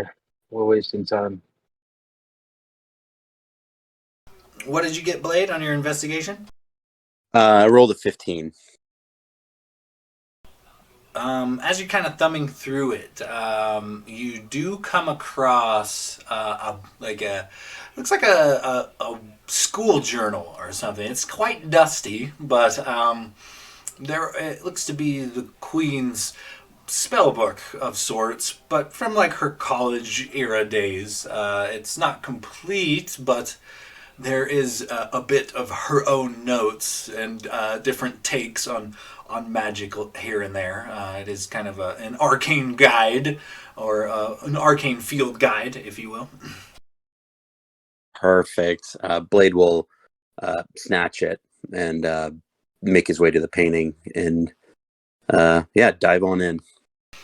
Okay, so as you guys kind of pass through the painting, it's immediate. A brisk air hits you, and you feel the cold, exterior of this Mount Whitehorn once again, and you step forth from what appears to be a completely plain and ordinary stone wall. You guys find yourself in upon a beach, inside of a cave. A small cove looks outward. Though it is still night, you can see the glitter of the stars on the calm lake waters outside of this cave. As you kind of wander up this beach, there is a small fabric structure, a very lavish looking tent. Has the colors of the Silver Queen upon it. There looks to be a fire pit and several standing torches around it, but they have not been lit. And looks like probably for some time. And also anchored in this small bay is a small covered, bougie kind of looking, almost sailboat type of situation. Looks like perhaps a private charter for the queen herself and maybe a few guards.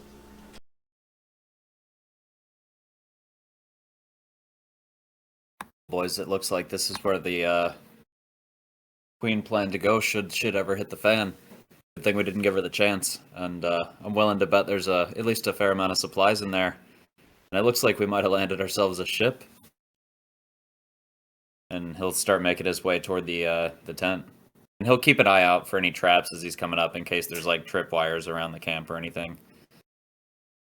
When we came through, Logus will turn around and try to see, like, is there any kind of opening, or is there like a thing back into the room we came, or is it just like we dropped out of the air?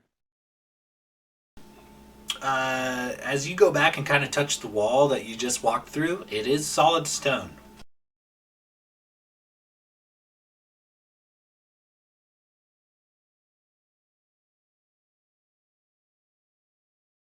Yeah, we should probably get the move on. We don't know who else knew about that painting. Seems as if there's a one-way trip kind of deal. Renwick, as you approach this little tent situation, give me a perception check as you kind of look around for traps.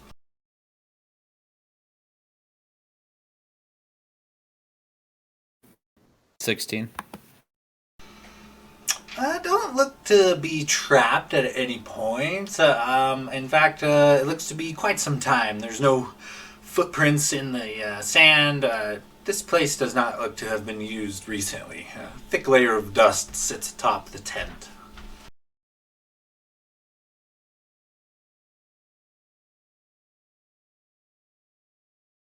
While everyone's kind of just getting their bearings, you're going to see like a moment of realization on Logus's face, and he's going to be like, "Oh fuck, Tony Hawk! I've got to go back. I think I've lost my hawk." And he's going to start like whistling and trying to call for her. You whistle and call out, and you get a painful echo comes back at you, but not much else. Unfortunately, Logus, I think we're a bit too far for your hawk to hear you. Renwick will turn around and just be like, if you love something, let it go. And if it comes back to you, it was meant to be. I just don't think this was meant to be. And he'll say that last bit under his breath as he's walking into the tent. Logus is just a defeated look on his face, and I can't believe I've lost another one. But maybe having an animal just isn't in the cards for me. Just kind of starts slumping on the ground and just absolutely defeated. Renwick, as you enter this tent, there are a few crates and barrels stacked along the opposite wall of the entrance, but in the center of this room, on a very ornate table, lies a very colorful chest. Different kinds of wood, it would appear, kind of ebb and flow with like a magical undertones, but it is without a doubt trimmed in silver, with bearing several the borders of this chest are carved to look as if two silver dragons are holding it shut. It is a very elaborately made chest sitting direct center on top of this table.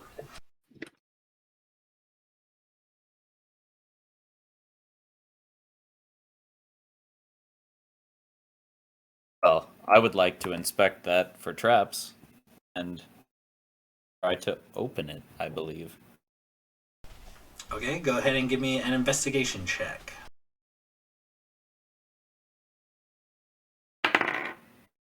That's a 1, but I can reroll ones for a 13, looks like. Lucky for you, it was not trapped nor locked, and you slide the lid open to reveal a pile of platinum coins. You're looking at about 1,000 platinum coins in this chest.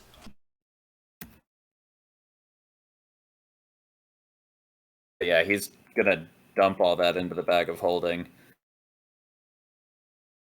And can I look in the chest and see if like maybe there's a false bottom or anything else? And if not, I'll take another look around the tent as well. The chest doesn't have a false bottom or anything. However, due to its ornate craftsmanship, the chest itself looks to be probably worth quite a pretty penny as well. There are some Does it barrels seem and like I can squeeze that into the bag of holding? Oh, for sure. It is only, it's about a foot long, but it's not too hefty or huge. It's not like a two-man chest or anything. Just a large ornate box. And the crates and barrels in the room seem to be full of supplies for a venture on the water. There's a few nets, a few things of bait, some dried meats and things. Some blankets, some thick, in case of winter weather, some winter wolf pelts that have been turned into various clothings. But for the most part, it is unremarkable. And he'll, once he gets the coins in the bag, he'll call out to the group and just be like, "Oh, boys, we got plenty of supplies in here. I think it's time we start loading up that ship and get the hell out of here before somebody else comes through that painting." Can't imagine we're the only ones to know about it, and there was quite a force heading toward the keep last we saw. Yeah, I think that's a smart idea. Why don't we, load these supplies up and just get moving. And Glader's gonna start, just walking to the tent and just start picking up stuff. I think he's still got his potion of hill giant strength for like, I don't know, probably like another like 30 minutes. So he's just like hauling like 2 barrels under each arm, just throwing stuff into the ship.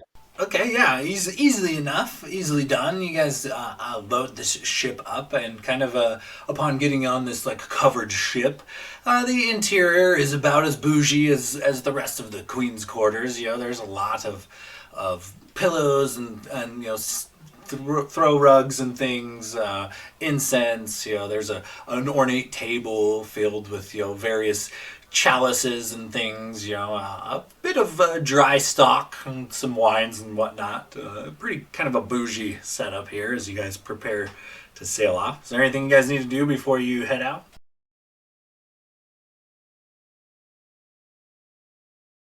No, Logus would just, we're loading up, and just keep an eye on the beach line and make sure there's no one watching us or trying to follow us.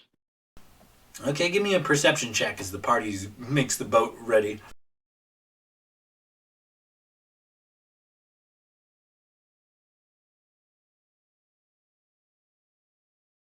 $24 total. Even through kind of the night sky, you can tell that this kind of icy hidden cove is just something not quite right, And as you look outward, out to the cove's entrance, you swear you catch a bit of a shimmer, and it looks like you're probably hidden by some sort of illusory magic. It would be quite hard to find this cove again once you guys leave.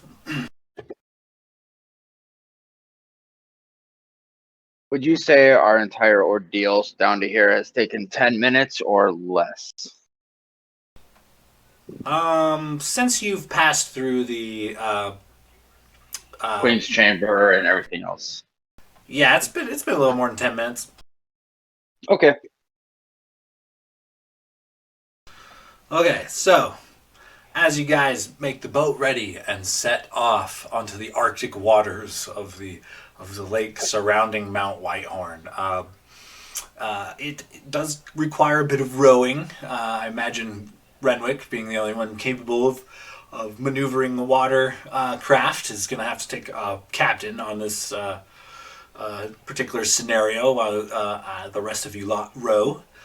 However, I believe it will be easy enough for him to guide you. But as you guys kind of come out of this cove and look behind you, you see nothing but the sheer icy cliff wall far, far below the keep. You're looking up thousands of feet to the top of this icy mountain, and you see the glowing fires of the keep high above you.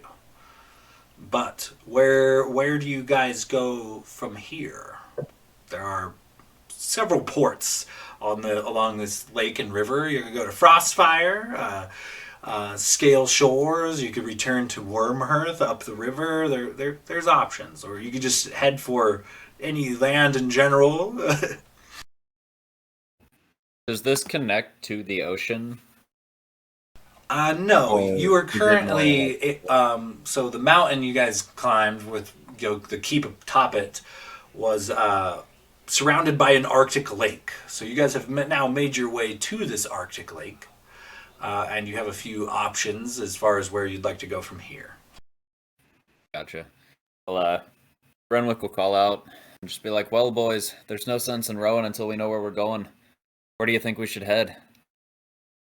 Blade's I mean, gonna we kind can of go back to Wormheart, then check in with the headmaster. But something tells me we don't want to be anywhere near Whitehorn in the fallout. Baronet's likely to take down the fucking mountain just out of sheer anger." I think we need to find our way to the nearest border and get the hell out of Hortonshire in general. I think. Yeah. I'm sorry. Oh no, it's fine. I was just gonna say, Blade would kind of be chiming. I mean, in agreement with Renwick, just saying, maybe going to the headmaster wouldn't be the worst idea. Tell her or tell him that we've, the queen has fallen, and we could use their support in resuming control. The headmaster even said that in the fallout of the queen's passing, he and the other wizards would step forward and try to help maintain the balance so the country doesn't fall to shit in the wake of her death. That might not be the worst idea. I have a feeling that the word of the Queen's passing is going to reach anywhere long before we do. Blade will nod his head and be like, "Yeah, definitely." Yeah, I mean, I'm torn. I mean, the headmaster did say that he would help us in the aftermath, but I don't know. Well, I don't Gladiator, know. Sorry. you have to ask yourself, what was the point of killing the queen? Was it just to get revenge on your family? Did you want to make sure that someone worthy took the throne and not one of her idiot sons? Because it's all a moot point if we just kill the queen and allow anybody to take the throne. Or was it all just for revenge?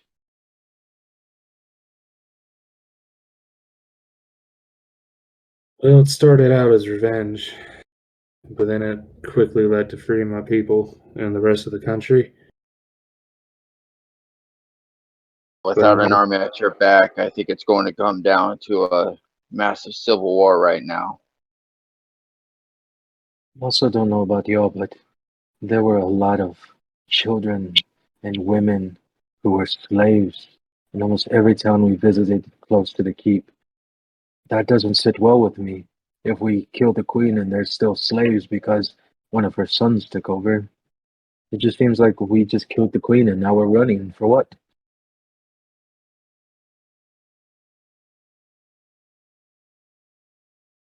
Yeah, that's a good point.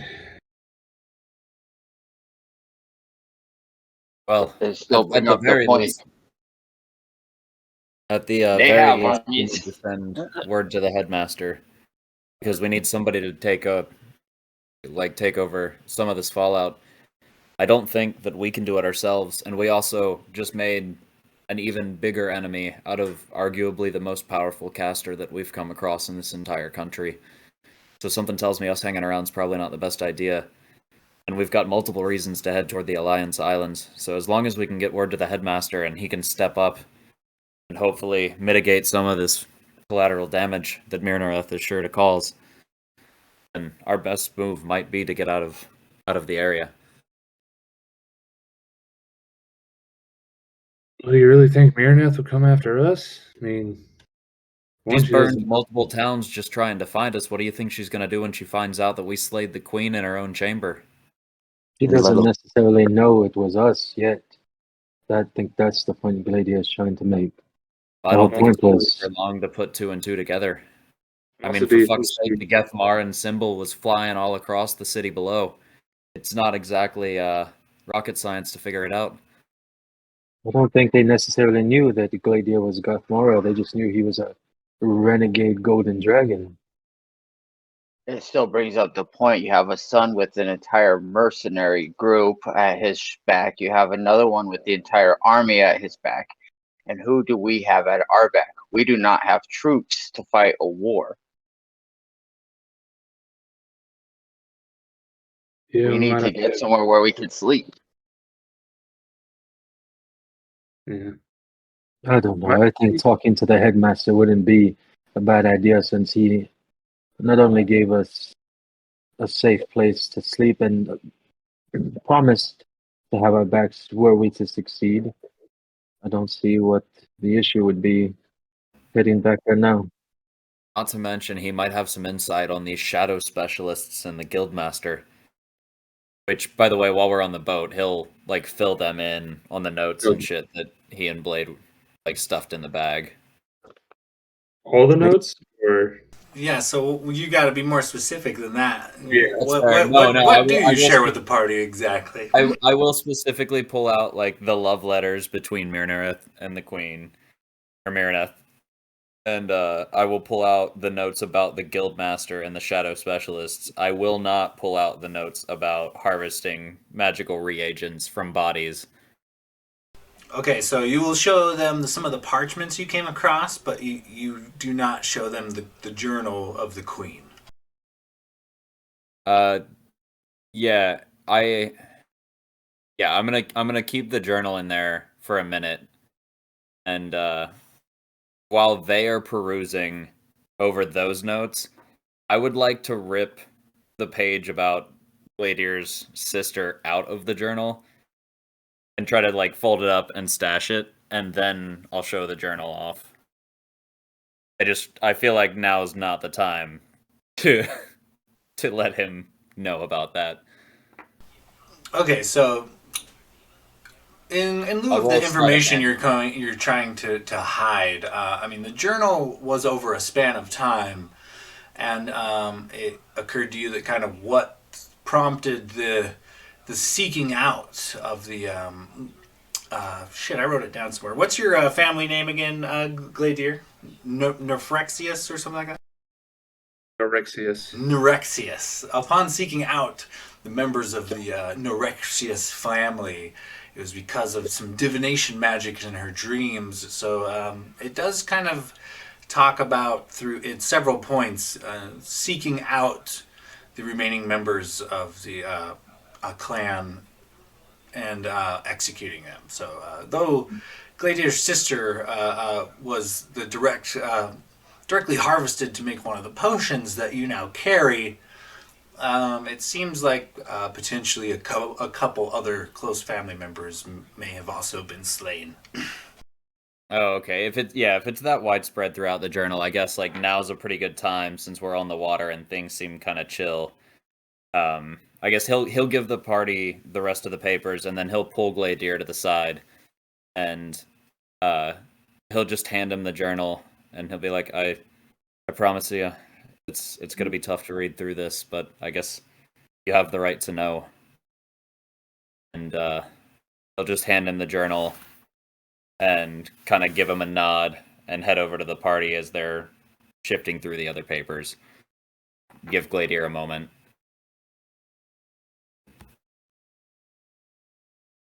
Blade will also kind of pat Gladier on the back, knowing what's about to come here. Locris and Logus are just kind of confused right now. I like Yeah, to think so- Locris and Logos are going through like Miraneth and the Queen's love letters, like, oh, look at this one, type of. Well, it's sticky. Ah, dude, that's gross. Is that Yeah, I guess fish from the water or the paper? Exactly. Glader probably finds just goes to the bow of the ship and sits down by himself and just slowly, just reads through everything and takes it all in. Probably has his back facing the party to hide some emotions that he feels as he reads through this journal about his family being slaughtered, essentially. Um, So as you kind of read through it, absorbing what you already heard, one more piece of information kind of comes to you. She had these dreams of paranoia, about first just the Gethmara clan, but narrowed it down to your family in particular. And it was weird because it was kind of right. You did land with a killing blow. However, one thing you do notice is that it took time to sift through her hordes of slaves to find your various other family members. And before she knew what she was looking for, it appears that, at least in the journal anyway, she mentions perhaps having accidentally sent you, along with the 10% tithing of the slaves, to said guildmaster. There's a secret location a bit north of Wormwood Forest, and it seems that is where she attributed you to have been all this time. She assumed she captured you and shipped you out of country rather than was able to find and kill you. mm,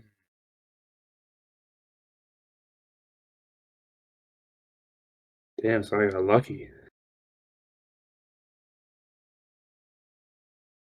Yeah, Glader probably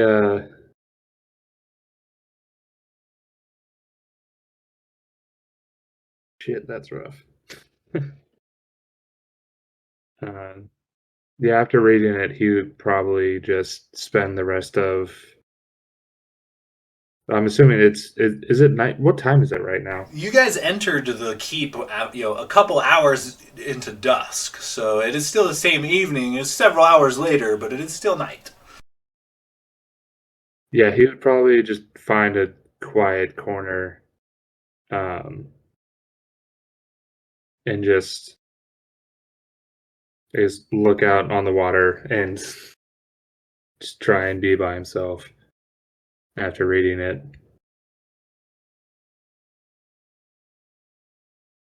All right. So as Gladiator kind of thumbs through the journal and ponders a few things, what did the party decide where they would like to aim this boat as they travel? I think we decide on Wormwood back to the Okay, just making sure. headmaster. So you guys know that you're looking at about an 18-hour journey. So though it is late into the evening tonight, you probably won't reach your destination until you're looking at probably not tomorrow morning, but the day after.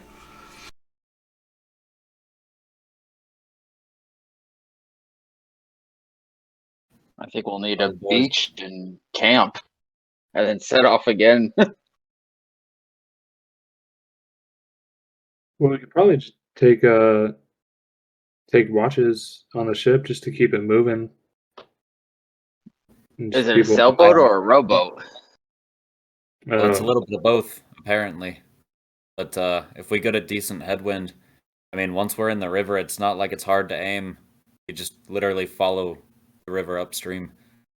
So I think we'd be all right to take shifts on the boat. Hopefully, rest as we travel. Those of us who've been hurt the worst, rest first. And we'll see if we can't make it to Headmaster Dorf without arousing suspicion. Aye, aye, Capitan.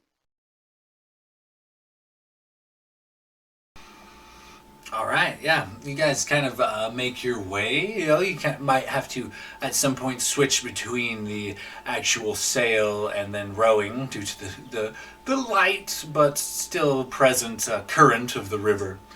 And you guys do make your way slowly but surely over time towards Wormhearth.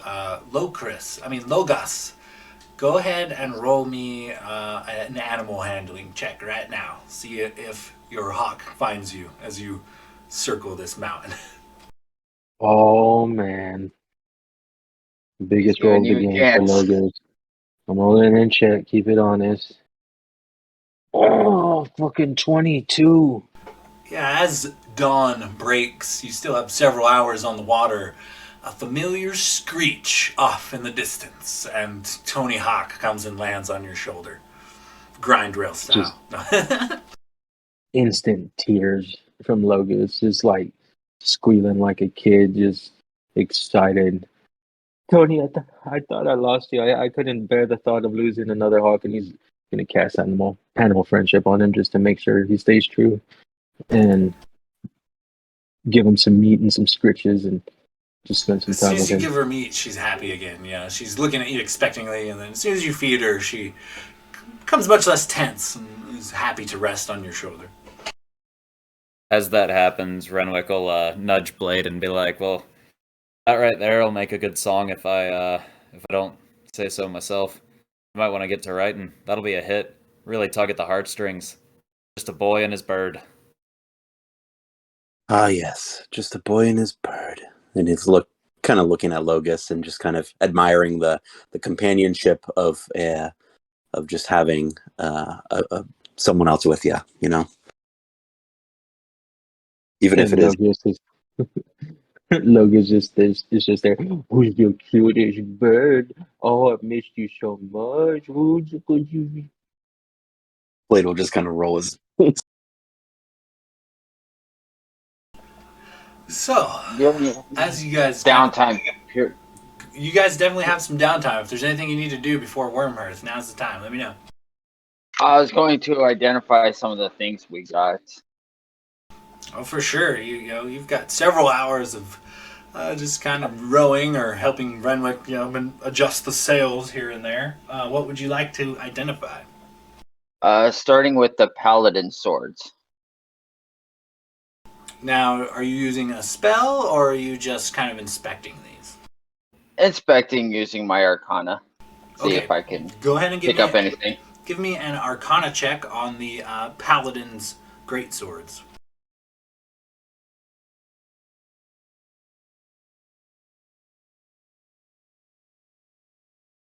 $15. Right on the money. These are +1 greatswords, all 4 of them, and they are silver +1 greatswords. And as you kind of thumb about and kind of inspect it, yeah, it's definitely a pretty good quality make. It's got some silver in the handle, and it looks to be professionally embroidered specifically for the Queen's Royal Guard. So it has the Queen's Royal insignia all up and down the hilt. Glader, your sword is just a regular +1, correct? Yeah. Well, I it's guess just these are great swords, so they'd be two-handed. But yeah. you'd be able to fight dragon or demons and crap, the undead.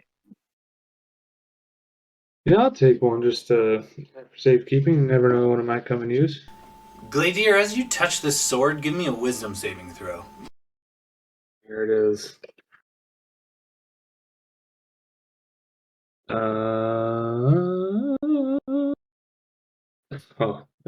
18. You are able to wield it, but immediately upon touching it, your throat becomes raspy and dry. You feel like almost a light constriction around your throat, and the shine on this blade becomes almost unbearable. As you touch it, as you hold it to your hands, it becomes bright, very, very bright, almost to the point where you have to squint just to see in any direction around you while being in close proximity to this blade. You desperately don't want to wield it. It is causing, like, you have a unnatural aversion to this. And the rest of the party looking forward as Gladier grabs this blade. Clear as day, a very light at first, but slowly pulsing with more color, a silver handprint across Gladier's throat begins to throb and hum with a bit of silver energy. And Gladier, you have, at least for the time being, a severe aversion to silver. I think Glader would have taken it from Locust's hands and like held it, maybe swung it around once before he starts feeling these effects, and just kind of cringe and just drop the sword to the ground, or to the deck of the ship, in like shock and borderline disgust, and like a painful look on his face. Yeah, As you, know what, drop maybe- it, the brightness of the blade kind of goes away, but just being in close proximity and looking at it, it's still like obnoxiously bright, but not to the point where you can see. Like, just being in its presence is almost unpleasant. Yeah, Glitter would kind of like take a step back from it. I think I'll just stick to my sword. I appreciate the thought, but yeah, no, I'm okay. I'm fine. All right.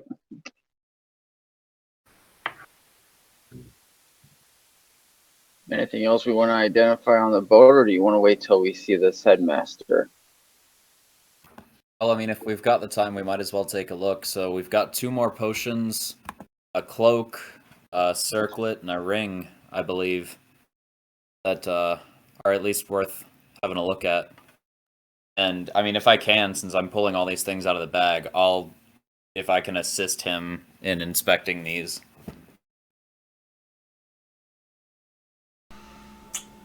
Sure. We'll say some arcana. Let's see.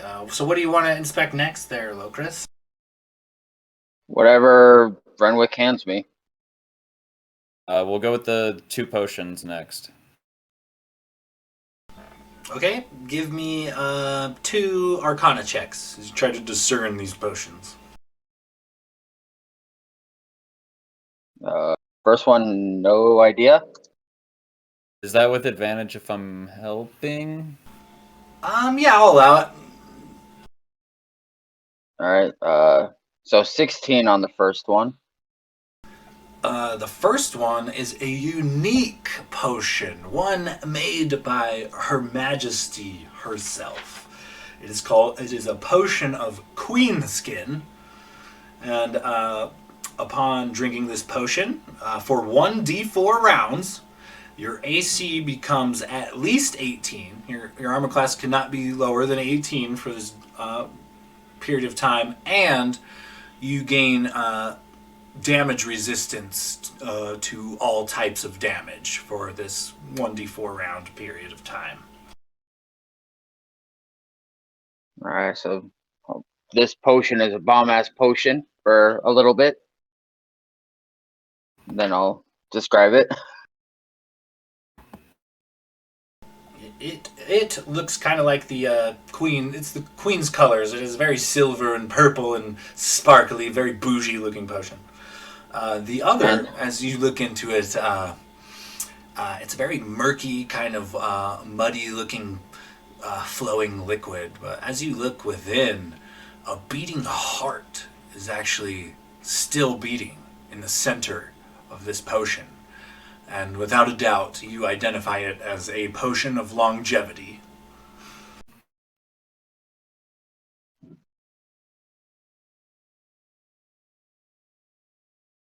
And I'll point out what that is.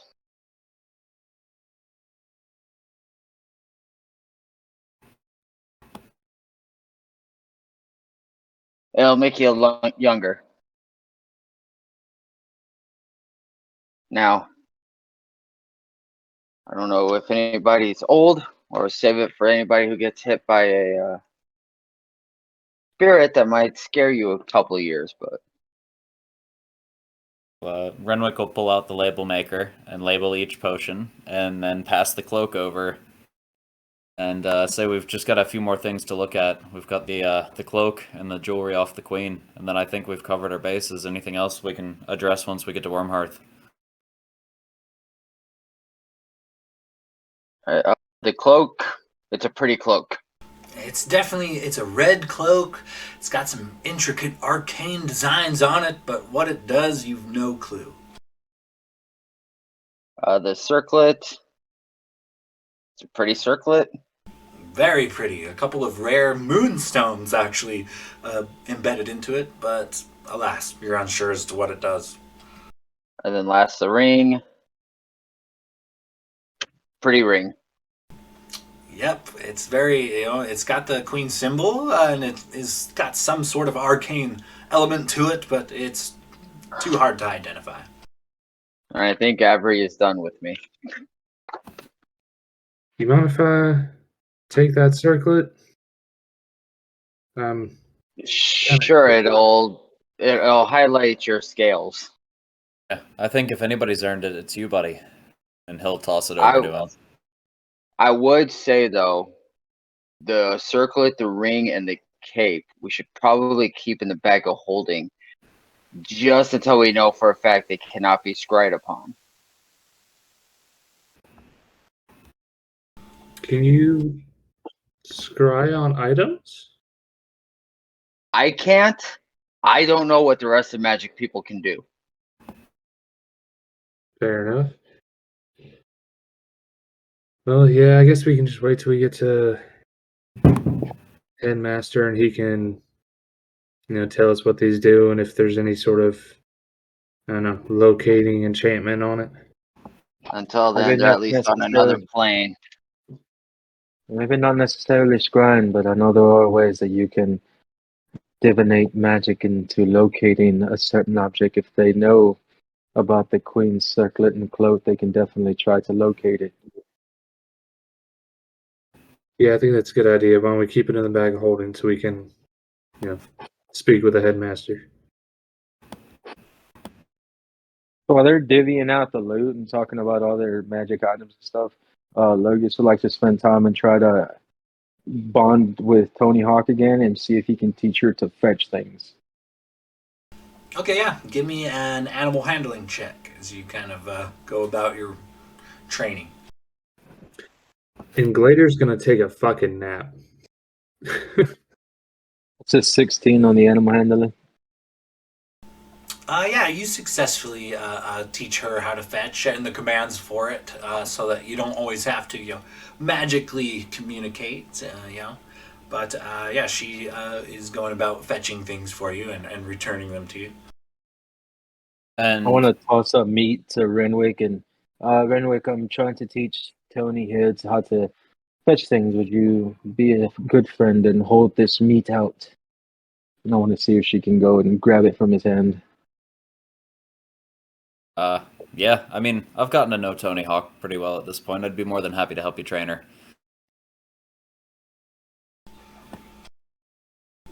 And yeah, go ahead and give me another handle animaling check real quick. And while this is all going down, Blade is kind of watching, the kind of companionship build up between Tony and Logus and just documenting it and taking it all in. Nice, yeah. Logus, with just a brief wave of your hand or a simple command, the bird goes from flying, high above the boat down to Renwick and snatches the meat and brings it forth to you. And I will reward her with the meat and some scritches. And she's voraciously eats it down and coos slightly at you. Gladier, you went to take a nap. Let's see. I'm guessing we all get like a long rest at some point Yeah, throughout. you Like, guys will all catch a long rest for sure on your way out. yeah. As you guys kind of go upriver, you guys are slowly paddling towards Wormhearth. You see black smoke in the sky in the distance, and as you hurry forth, you see quite the scene as you approach Wormhearth. Many of the students of the university are currently, it looks like, on the tail end of a battle. It looks like many of the Queen's silver soldiers are currently fleeing the city in any way they can, by land, by sea. They're crashing through the forest. They're outright trying to, some of them swim away downriver. The relentless and merciless actions of the arcane university have been swift, it looks like. The once a couple of buildings, there were some guard towers within Wormhearth. There was also a large barracks, and none of them appear to be standing. Each building is either a crumpled ruin of stones or is currently streaking bottom to top with emblazoned by an unnatural magical flame. And as you guys approach, you see the headmaster dwarf giving out a few commands here and there, but it looks to be as if, cleaning up the end of what was probably a pretty brisk battle. You guys see many, many corpses of silver soldiers litter the ground here. And as you approach, the what'd you call him? Dumbledore, or whatever Ren would call him. As you approach Headmaster Dwarf, he smiles from ear to ear and makes a beeline straight for the party. And as you guys come into dock, he hollers out to you, "Well, I can't believe you crazy fuckers actually did it, but well done, whatever you did. It was the best investment I could have possibly ever invested in. Please, come. Let's continue this a safer moment. Head to my let's head to my chambers." He turns to a couple of some of what you know now to be second year students and gives them the nod and a hand gesture, and they seem to understand him and move out swiftly. And several of them in different directions. It looks as if the Silver Queen's influence is, at least in Wormhearth, no longer really a threat. So I guess you fought back once you got word of the Silver Queen's death. Indeed. As I had promised, I made sure the messages were sent to every city and settlement in northern Hordenshire. This is not the only city that is purging itself of the Silver Queen's influence, I assure you. He smiles as you guys kind of make your way into the university hall and down to his private quarters. And once again, he gestures to you guys to make yourself comfortable in his office, and he opens a now familiar crystal decanter of brandy and pours himself some, and gestures to the party to do the same if they'd like. "So, tell me," as he sits behind his desk, "what is it? What did you do?" He looks questioningly to the party. Before we get into that, Headmaster, we must know, have you heard any word on the whereabouts of Miraneth? You see his happy and jovial tone immediately turn sour. His smile leaps from his face. His brow kind of curls, and he says, "Well, no. Quite disturbingly, no, actually. Something happened. An arcane mishap, I guess. Not sure, but all those in Miraneth's company were immediately slain, and her whereabouts are unknown to me. Even through my various arcane means, I cannot seem to find her location. Given her power, worries me greatly. Yeah, I would be worried. We have reason to believe that the Queen and Marinette were closer than just friends and co-workers. So I feel that Marinette is probably going to be quite upset when she learns about what happened. I have no doubt. Well, as far as we know, the death of the Queen has prompted many who are unsatisfied with her reign into action. Greenthorn, the refugees of Hammerton, and even Dipper's Point have all openly revolted. From what I can tell, the Silver Queen's soldiers are fleeing en masse from the northern territories of Hordenshire. And our other problem of all of these bounty hunters, unfortunately, you see the battlefield is blessedly free of them.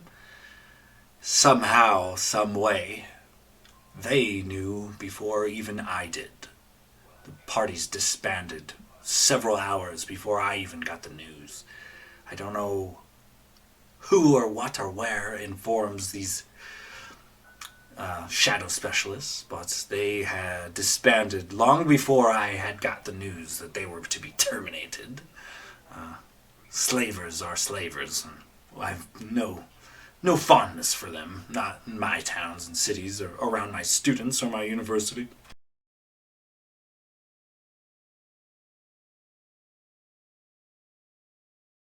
Tell me, what did you do? You've affected all of Hordenshire and even the history of Hordenshire. You guys maybe sang of for some time. Toppling a queen is no small feat. Well, we starters, we had a little bit of help from. Sure, you've heard of them, the Holy Fangs. They believe I told you about them. Last time I Yes, came. I am familiar with Valinor and his order. Yes, they set up a mighty fine distraction as we snuck into the keep and challenged the Silver Queen ourselves. Took out her guards, took out her golem, and then we slayed her. We were able to find her secret lab with some unfortunate information about my family. And there was a portal there that led us to a cove at the bottom of Whitehorn Mountain, or Mount Whitehorn. And we took the ship from there to here. But yeah, I'm more concerned about the shadow specialists. Do you think her son, Spear, I believe, is the one with the secret spy network? Do you think he could be in contact with them as well? This is possible. Not sure entirely. I do know that whatever you did in the Silver Keep has rippled throughout the land. I had last heard that all three brothers, all three of her sons, have independently claimed themselves to be the new heir of the territories, and infighting began almost immediately upon them discovering their mother's condition. So, last I heard, all three of the offspring of the Silver Queen are currently at each other's throats upon the island of Mount Whitehorn. Do you have any clue where the shadow specialists disappeared off to? Do you think they went back to Whitehorn or back to their guild master?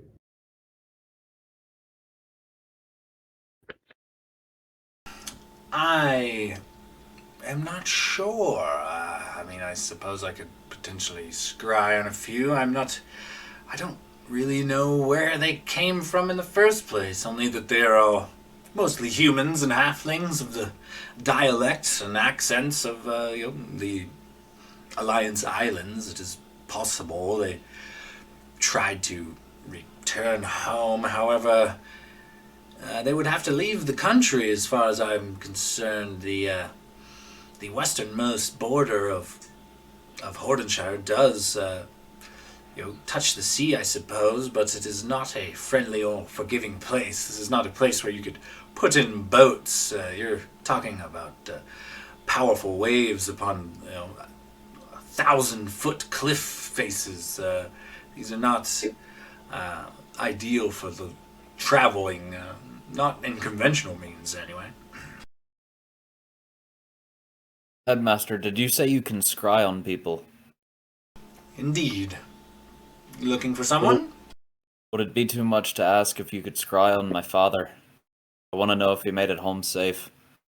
And if this guildmaster and these shadow specialists are in the Alliance Isles, well, then there's a good chance that my father might at least know where we can get some information on him. I mean, he's traveled in and out of the ports all across the islands his entire life.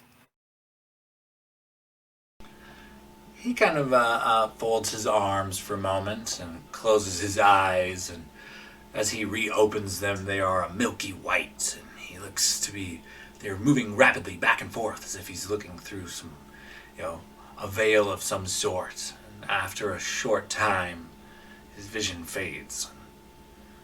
He looks to you with a concern that he had not had prior. Where he is, I do not know. He is in a bed covered in white sheets. There are many clergy of many different deities, all around him. Very, very interested in him, inspecting him, almost as if a medical examination. As far as I know, as far as I can see, your father is in a room surrounded by clergy, naked, except for a sheet, being inspected, and he does not look in good health at all. He is not, by even remote standards, resemble the James Turner I spoke with prior.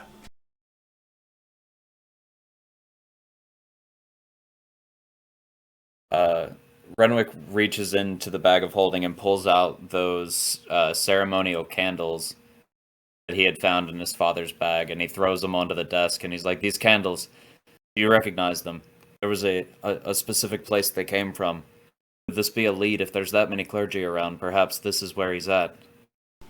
He looks at the candles and says, "Yes, indeed. Hero's Perch has a great cathedral.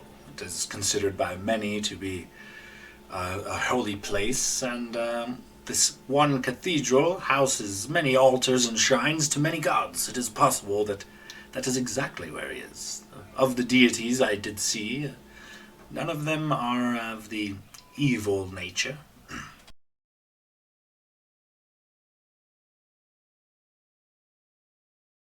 Headmaster, would it be too much to ask you if you could do the same to mine?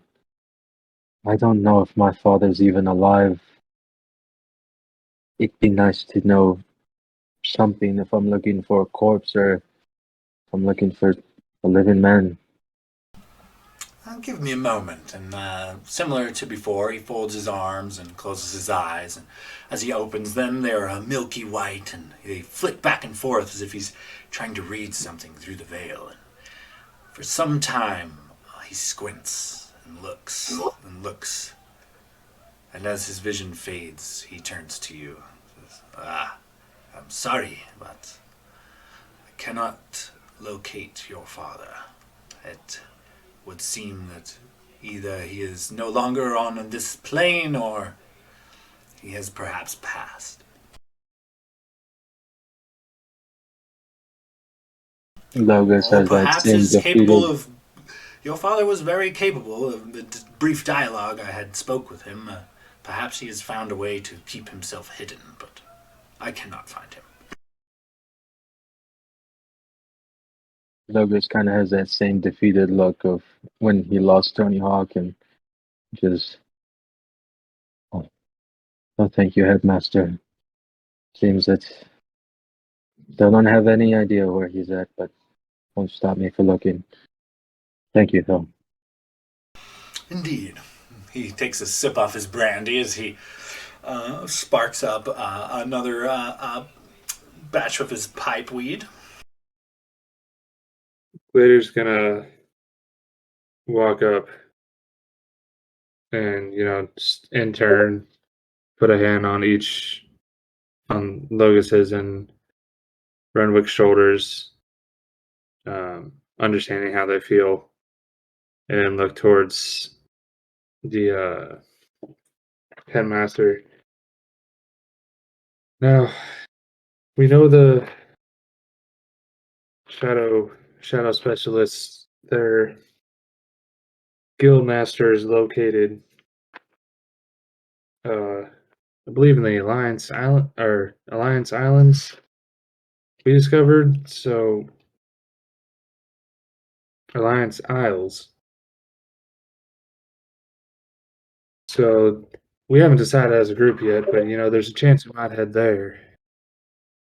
Do you think what's the easiest way to travel there if that is the decision we come to?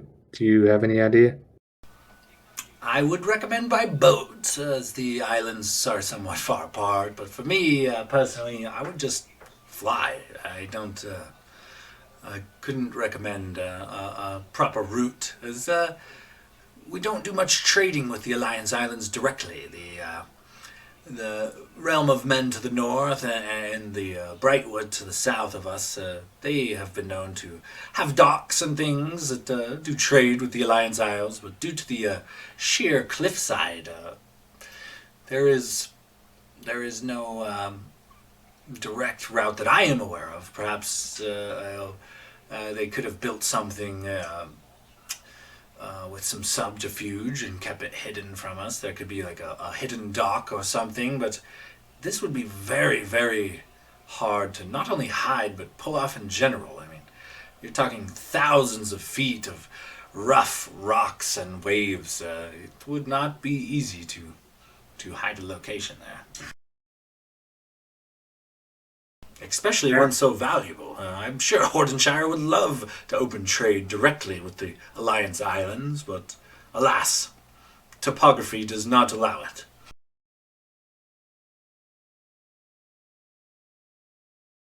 All right, well, guess we have some decisions to make, but in the meantime, do you think you could, if nobody else has any questions, do you think you can identify some of these items that we found? And we're also a little worried about them being scryed upon, so I'm not sure if that's something you could detect, but we found some stuff off the Queen and in her chambers that we think might be useful to us, but we're also a little hesitant to use right away.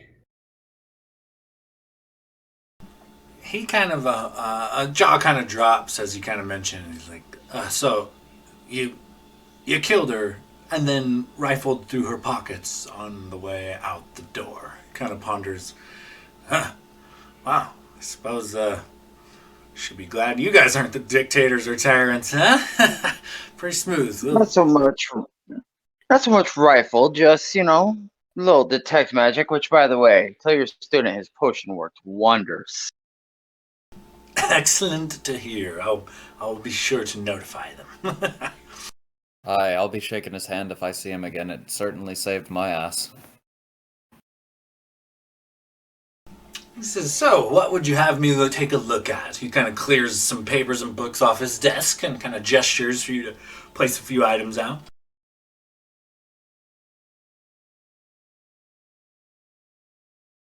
So, kind of while this is all going on, Blade would, I think, pull Gladier back a little bit and just kind of talk to him privately and just say, like, I was at the back of the room when I saw this happen, but when the queen, when we defeated the queen, it seemed that there was some sort of entity that had maybe grabbed you and picked you up. I don't know if that's something maybe worth mentioning to the headmaster or not. I don't know what she or it said to you, but might be worth investigating a little bit. Yeah, it's been weighing on the back of my mind since we left. Yeah, I saw her and she lifted me up the ground by my throat and she said she'd have her vengeance. Then I felt something penetrate my mind and force their way in there, and then she was just gone. I don't know what it is, but I haven't felt anything since, but maybe you're right. It's Yeah, I think maybe let him check out this stuff first, and then I'll have a talk with him. Thank you, Blade. Blade will just put his hand on his shoulder and just nod.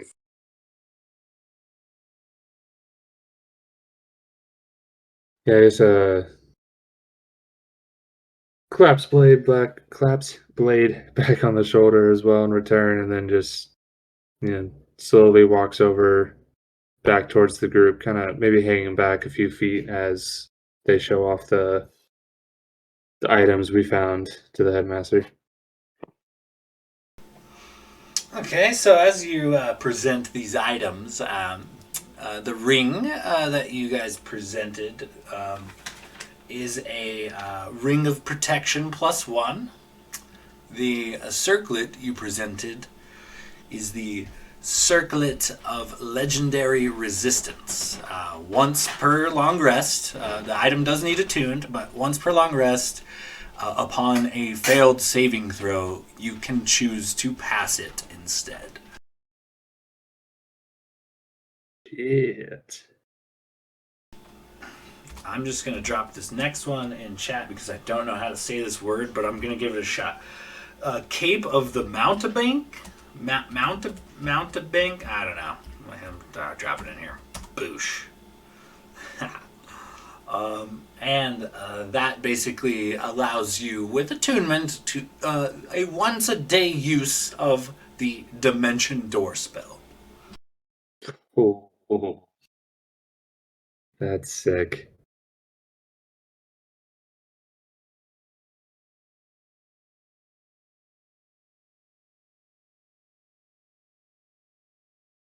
Yeah, Glader's still just kind of hanging back, just watching and listening, but he's just watching from behind the group as they hover over, inspect these items. Well, I certainly appreciate you identifying those for us because they'll come in handy in whatever's to come. And I'll put them back in the bag for now. We'll discuss later. Well, I suppose unless you have any more information about this Shadow Alliance or whatever, or the Guildmaster, then it's probably best that we're on our way. Indeed, I will look into these things. New information seems to be finding its way to me almost by the hour. So, by all means, you can rest here if you'd like, or I could help you resupply and get on your way on the road. That would be greatly appreciated. However, you could help us get to the Alliance Islands the easiest. I believe our next destination is going to be Hero's Perch. All right. Well, I will look into this as well. It might take some time. Will you be staying or will you be going?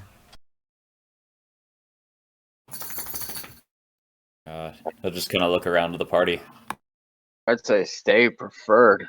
At least we could probably get a decent night's sleep here until we Yeah, I know think exactly after where this- we're going. I think after the day's events, a good night's rest is in order where we don't have to constantly look over our backs. And I would like to go through the library again one more time. Indeed, he writes you all out another like golden ticket pass to access the grounds of the university. You know, it will expire in 24 hours, but fear not. Come to me for a new one, and I will renew it for you. My Mikasa Sukasa. I cannot offer you any of the students or staff's personal lodging, but you can make use of my personal quarters as your own. I have plenty to attend to, and, well, aside from this brandy decanter here, I could afford not to utilize the space for the time being. So, I will leave you to your thoughts, I suppose. I'm going to tend to a few things about the city and make sure my students are all accounted for. Is there anything else you would require of me? Headmaster, if you don't mind, could I have a word in private momentarily?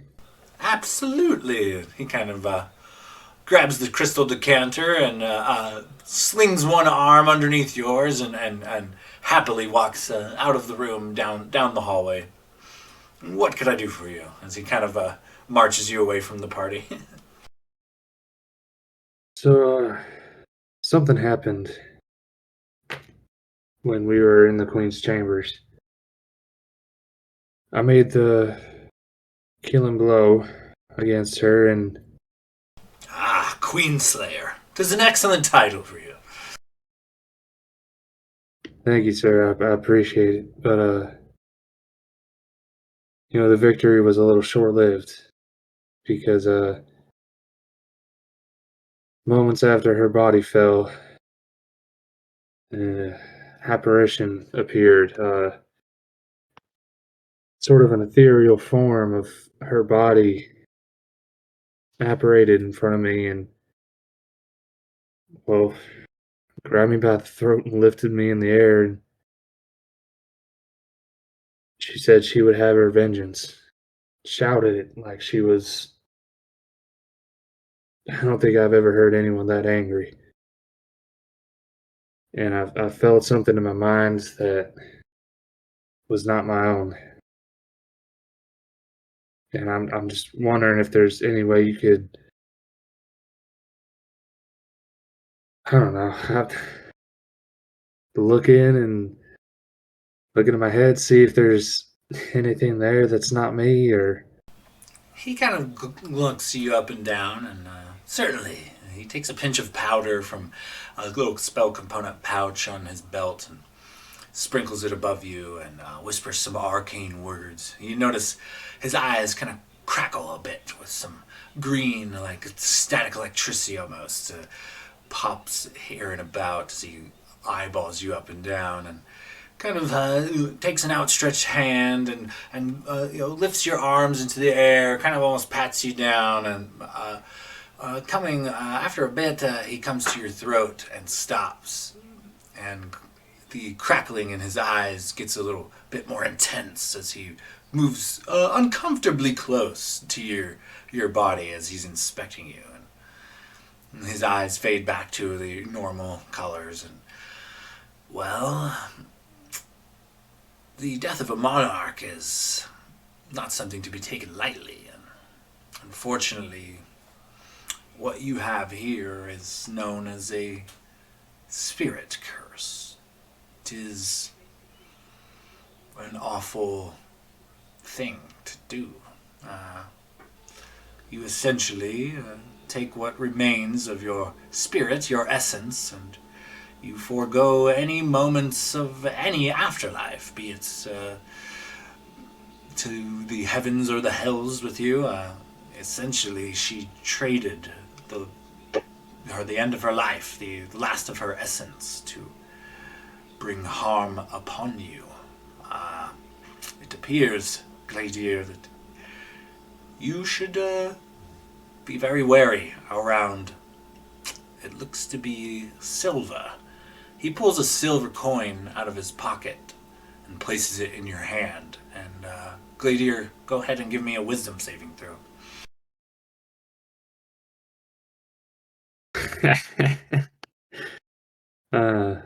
I mean, it goes with the story. 10. Gladiator, it is such an uncomfortable. It is so uncomfortable to hold this coin in your hand, and as you look at it, it's like obnoxiously bright to the point where not only can you not see, but you're actively getting a headache. And he quickly, upon seeing you distressed, takes the coin back from you.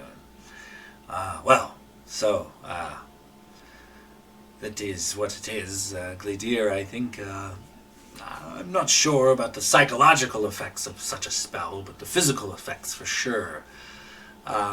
You have a vulnerability to silver at the time being.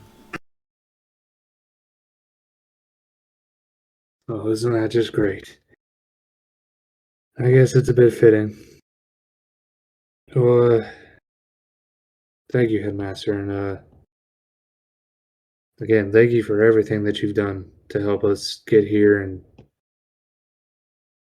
protect the city and protect the people. I think I'll just head back to the group now and get some shut eye. All right. Well, I will present you guys with any information as soon as I get it. Please make my study as comfortable as you wish. He marches off to aid some students in the removal of bodies from the street. And Glader just quietly slips his way back into the room with the group and just sits down in a comfy chair and tries to relax.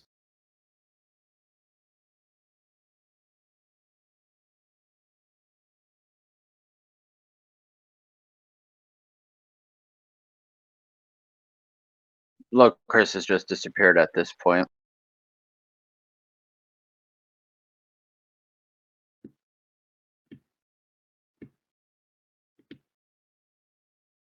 Oh yeah, Logus would have found a place to lay his head and kind of have a moment with Tony Hawk, feed her, do a little bonging with her, and just pass out after the day's event.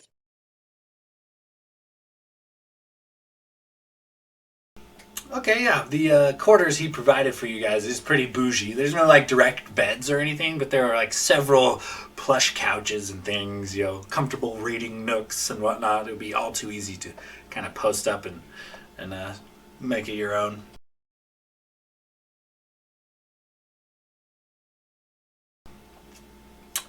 You did kind of arrive in the early morning, so it's probably only about noonish as you guys are milling about here. Is there anything in particular you guys want to do before putting your heads to the pillows? Logus will want to go to the library and try to find anything he can on Shadow Dragons or Shadow Realm or any other, any where Shadow Dragons come from. Okay, yeah. Give me an investigation check as you're kind of thumbing through things in the library.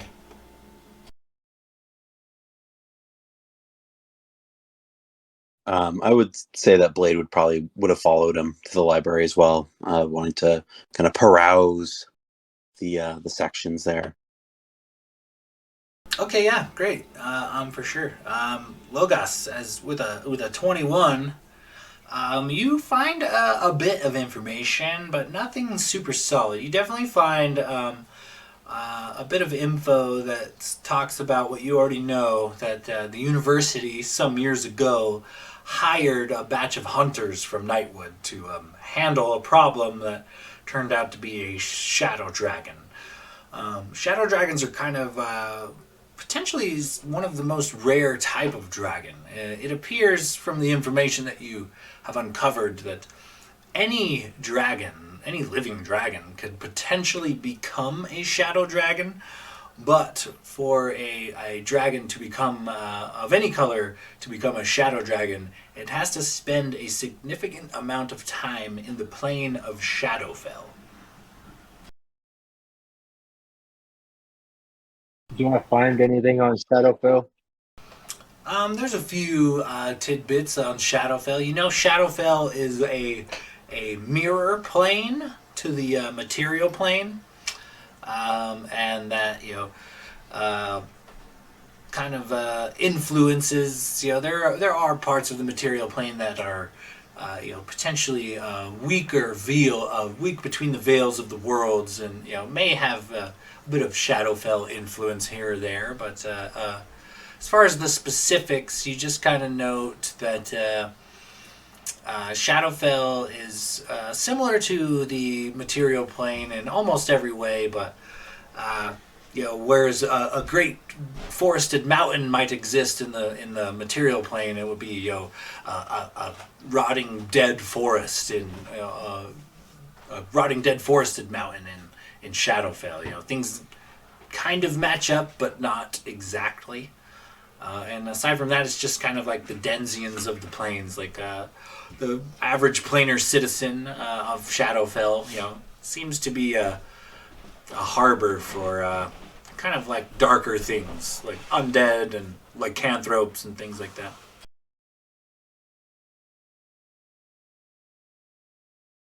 I know Logris's patron's name because I heard him speaking about it in his sleep.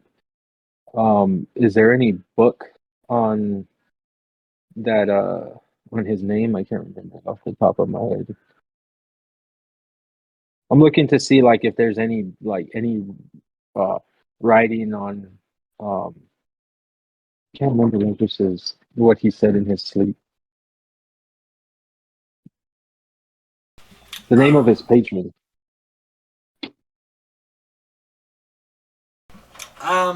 You don't find any information on Jurassic Riven in particular. Yeah. Only that he is to be he is believed to be a powerful lord of some influence of some kind in Shadowfell, but the actual specifics of Jurassic Raven are somewhat of a mystery. So Logris is gonna kind of look like he's trying to put like fit like there's so many pieces here that are missing, and he's like will be in the library just going through different books trying to put them together and trying to like keep in a tab on things and fill in Logris if he just so happens to come by.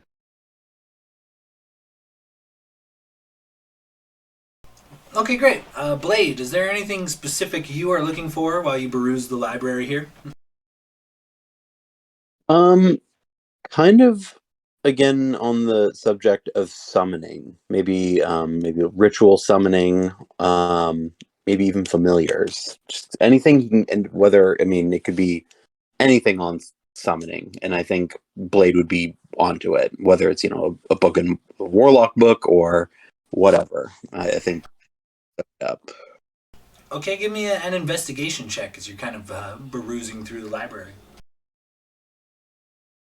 Investigation. 10.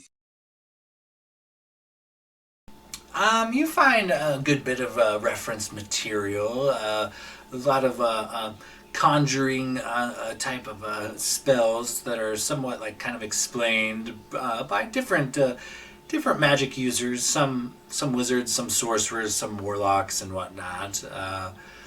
But it just kind of describes like the different planar, allies that you could potentially summon, the various abilities of different summoned, woodland creatures and things, as well as there's like almost a familiar guide, different things that wizards or sorcerers have known to companions keep by their side, from everything from a rather large poisonous toad to a small dragonling.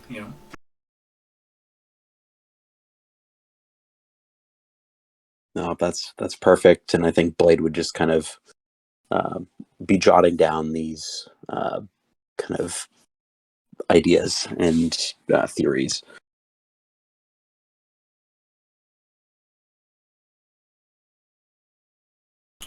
Okay, so as you and Logos are kind of rolling through the library, Locris kind of had wandered off. Gladier, Renwick, is there anything in particular you guys would like to do?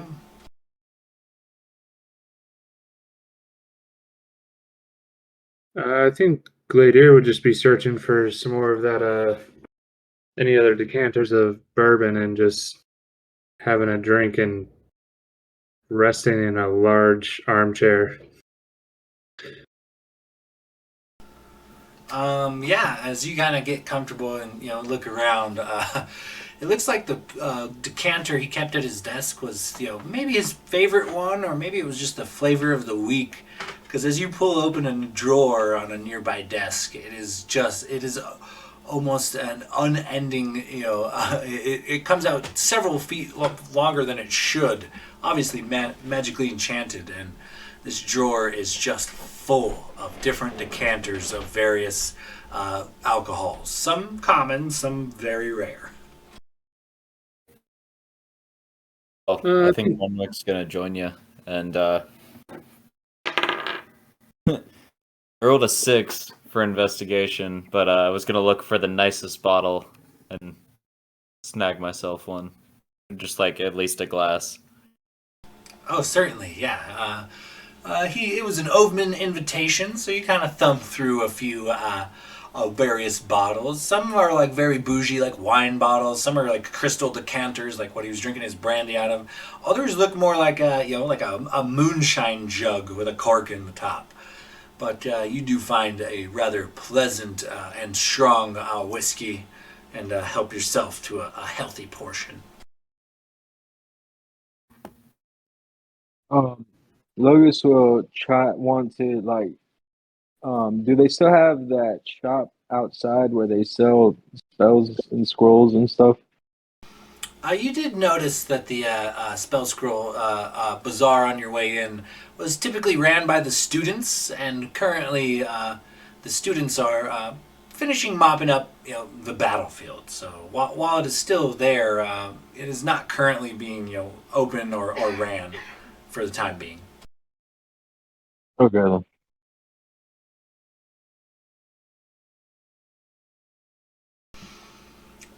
Okay, so as Renwick and Glazier kind of get comfortable after not too long, Locris does eventually join you guys, and I imagine Logos and Blade from the library as well.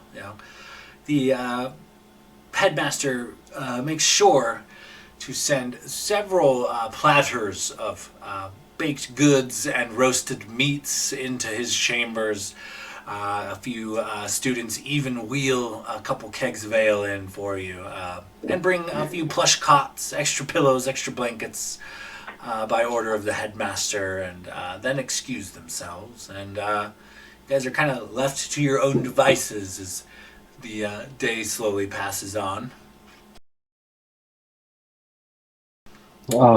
Logos, may have found something interesting. Do you remember how the headmaster told us that my father was last seen fighting a shadow dragon? Well, apparently, shadow dragons come from Shadowfell, which is like a mirror plane of the what we're on now.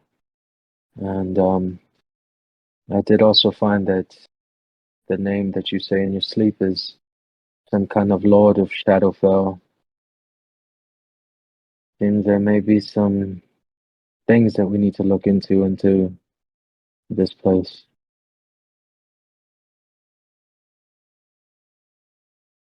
I've come across some of the same readings.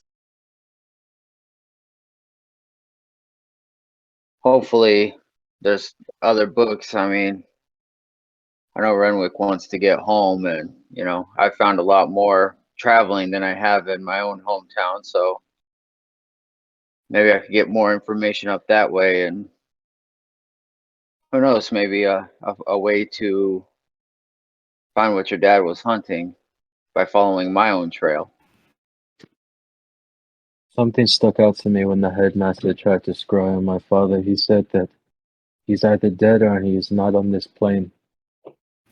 And so I either have to accept that my father's dead or hold out hope that maybe something happened when he was fighting this dragon and somehow, some way, he's stuck on Shadowfell or something. And Well, knowing until my you have a father reason. being dead isn't an option for him, so until I see a corpse, I just have to believe. Sounds good enough to me. And Logus will kind of just be like, kind of still thinking about what he learned today, a little perplexed, and just join in on the food and the ale.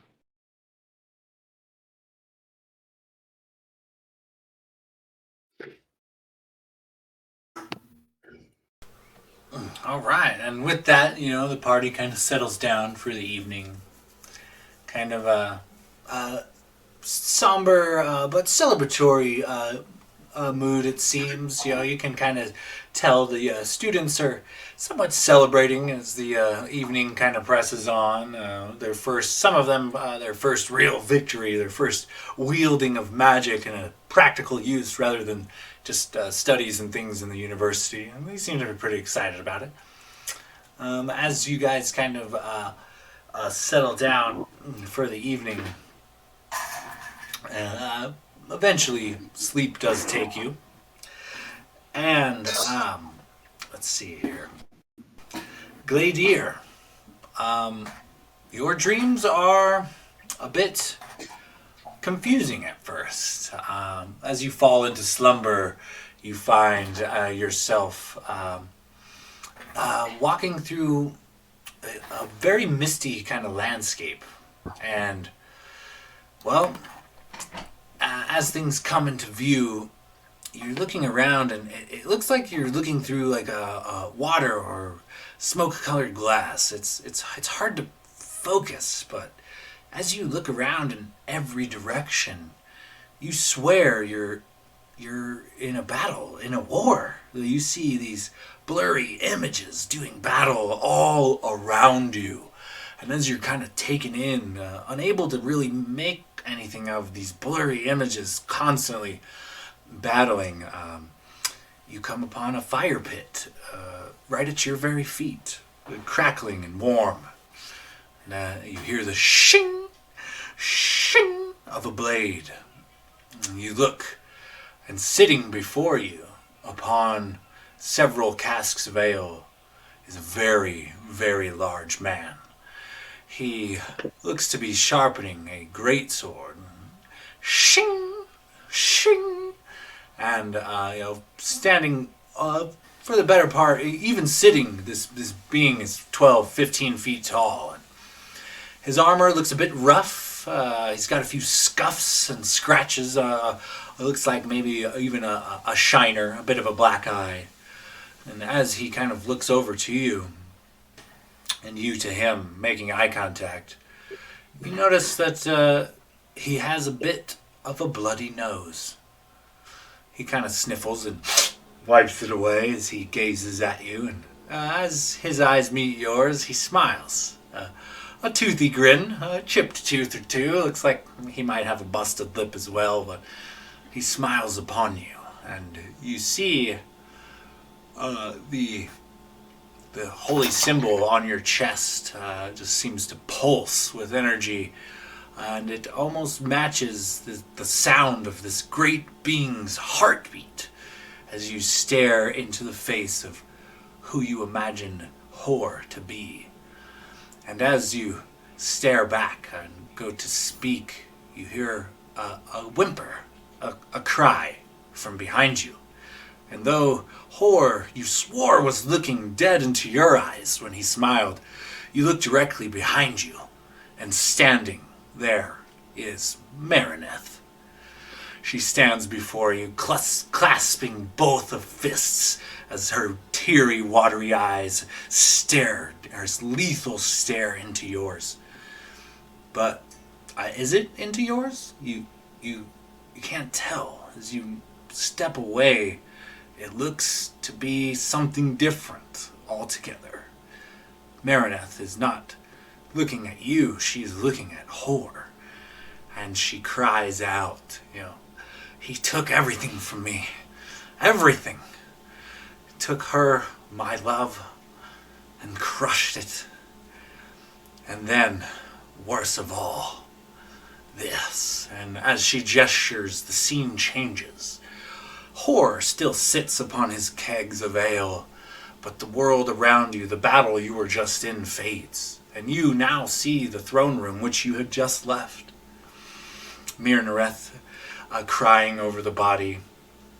And then a quick flash as the book and the spear, the Queen's sons, approach Mirnoreth, casting accusations, and a scuffle ensues, and they try to slay Mirnoreth upon the dead body of the Queen.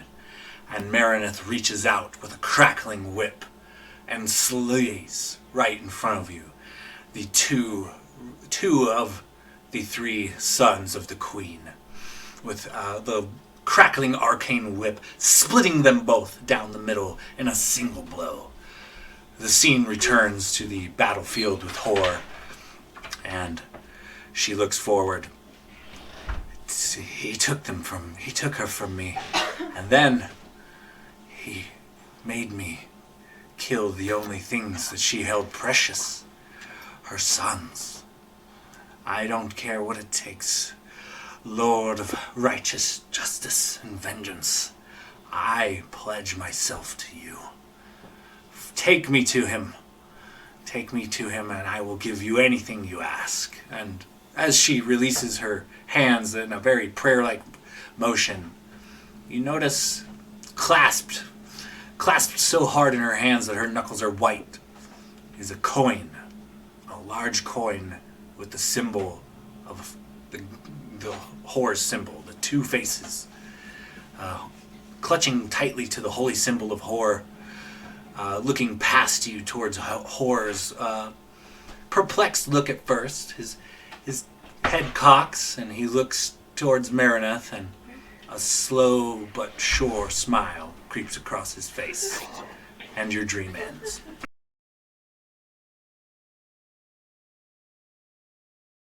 Fuck, Sean. Wow.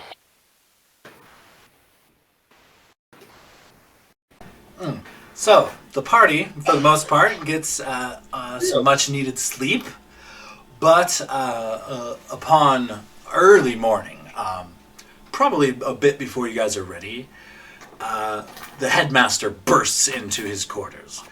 Well, wake up indeed. I have news you will love to hear, I am sure. And he marches straight up to you, Gladier. Apparently, Valinor has been sighted in Gethmore Keep. He is currently leading the reconstruction process and has been, welcomed with a hero's welcome amongst the people, of course.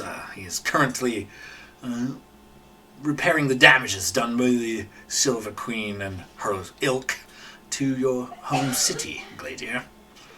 Also, he provides a map. He says, a bit to the north of Wormwood Forest, we had caught a small band of these bounty hunters trying to flee.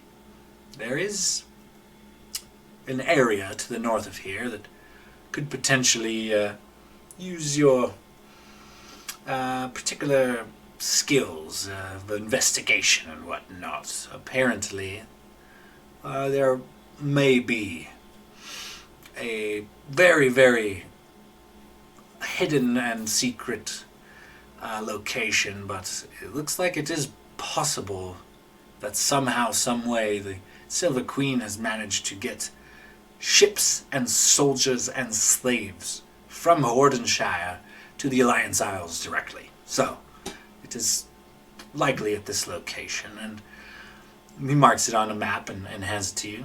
It might be worth investigating if you're heading to the Alliance Islands. That being said, most of the bounty hunters in the country have fled for the borders with righteous vigor.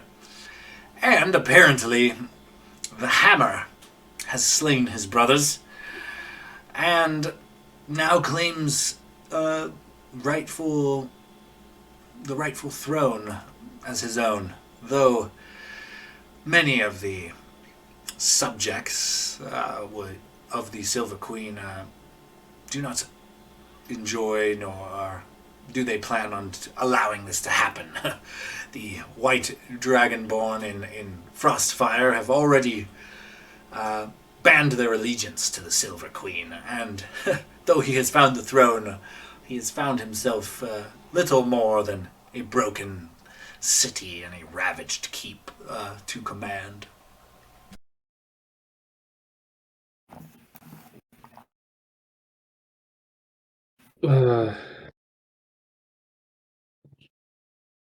Headmaster, I don't think it was the hammer that killed the spirit in the book.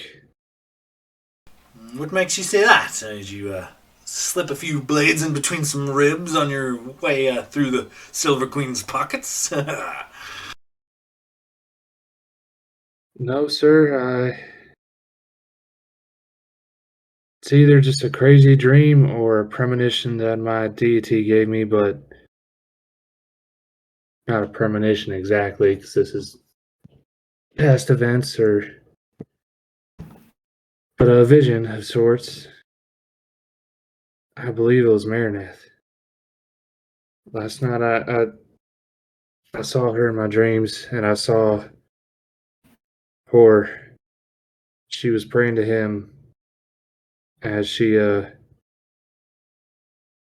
sat by the corpse of the Silver Queen, asking for vengeance against me when the spear in the book entered the throne room, trying to kill her because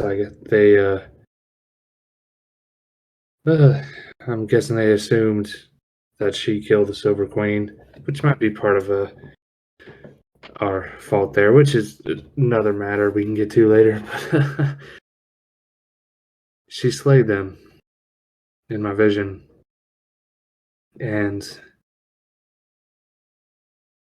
she's gonna be coming for me.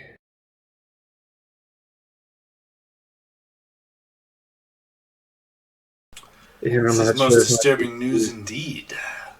Marineth is a force to be trifled with indeed. I would take great heed in where you go and what you do from here. She is quite capable and one of the more venomous of any student I have ever taught.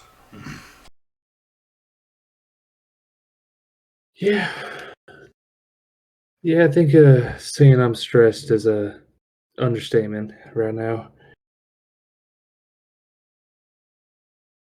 And I'm not entirely sure whether Horror's gonna take my side or hers, because or any side at all, considering he's the god of justice and vengeance, and you know, he helped me get my justice and my vengeance, but in the process of doing that, Marineth, either way you look at it, Marineth has owed her justice and vengeance herself. So I'm not sure which one of us is going to gain his favor, if any at all. Well, if it comes down to the favor of a god to keep Marineth off your back or not, I suggest you pray, and you pray hard and often. Yeah, I'll take that under advisement.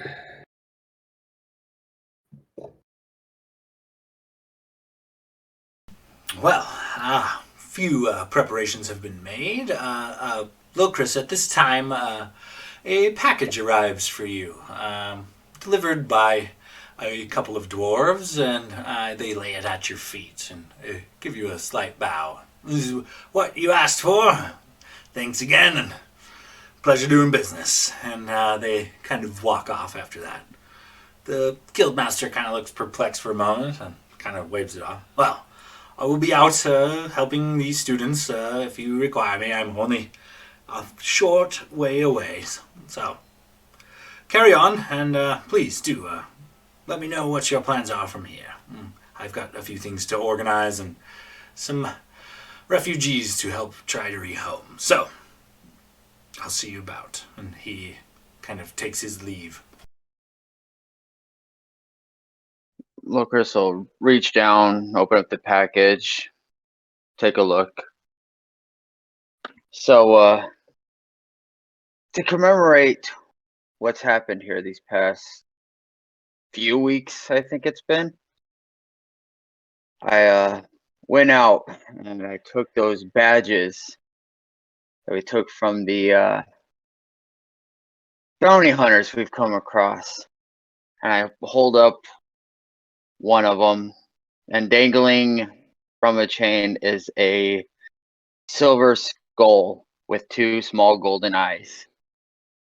I had them melted down, and I made each one of us one of these pendants. Now, there's no magic to them, but figured they'd be a nice accessory to wear. And I passed one out to everybody.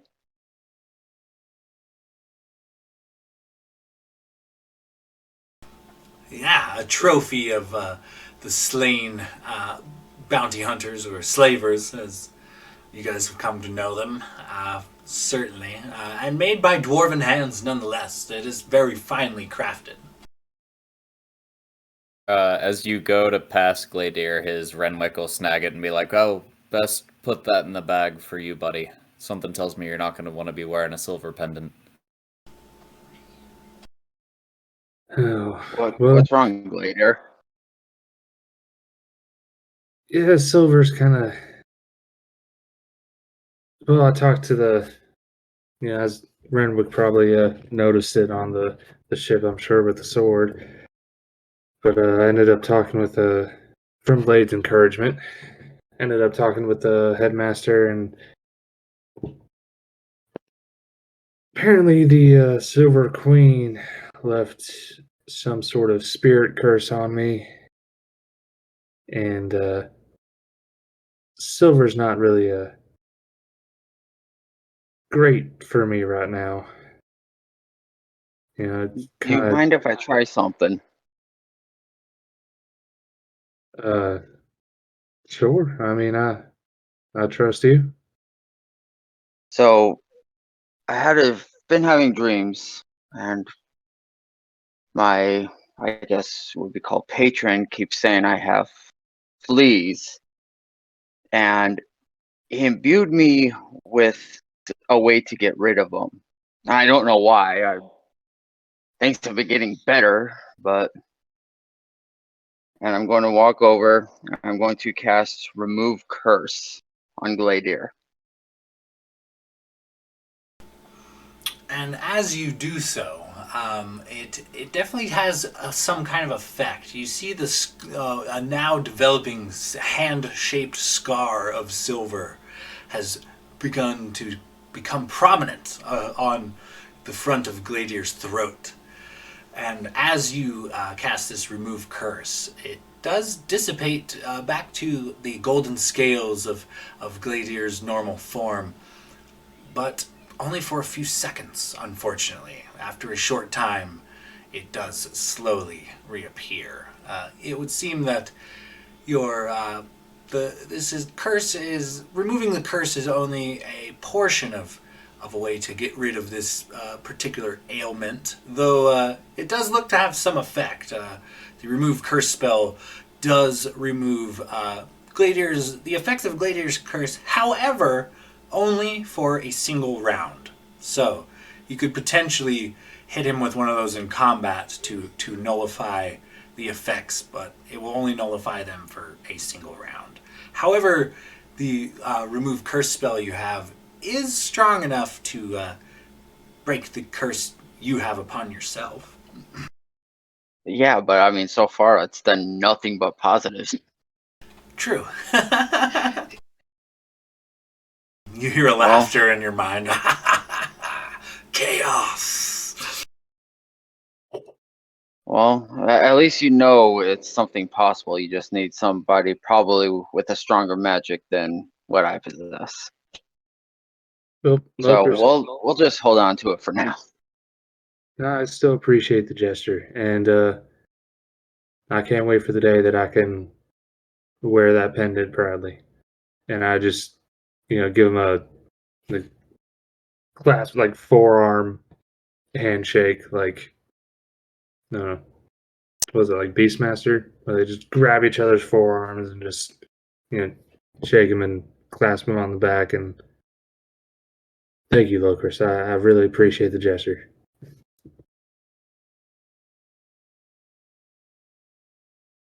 Locust will just kind of nod and go sit back down.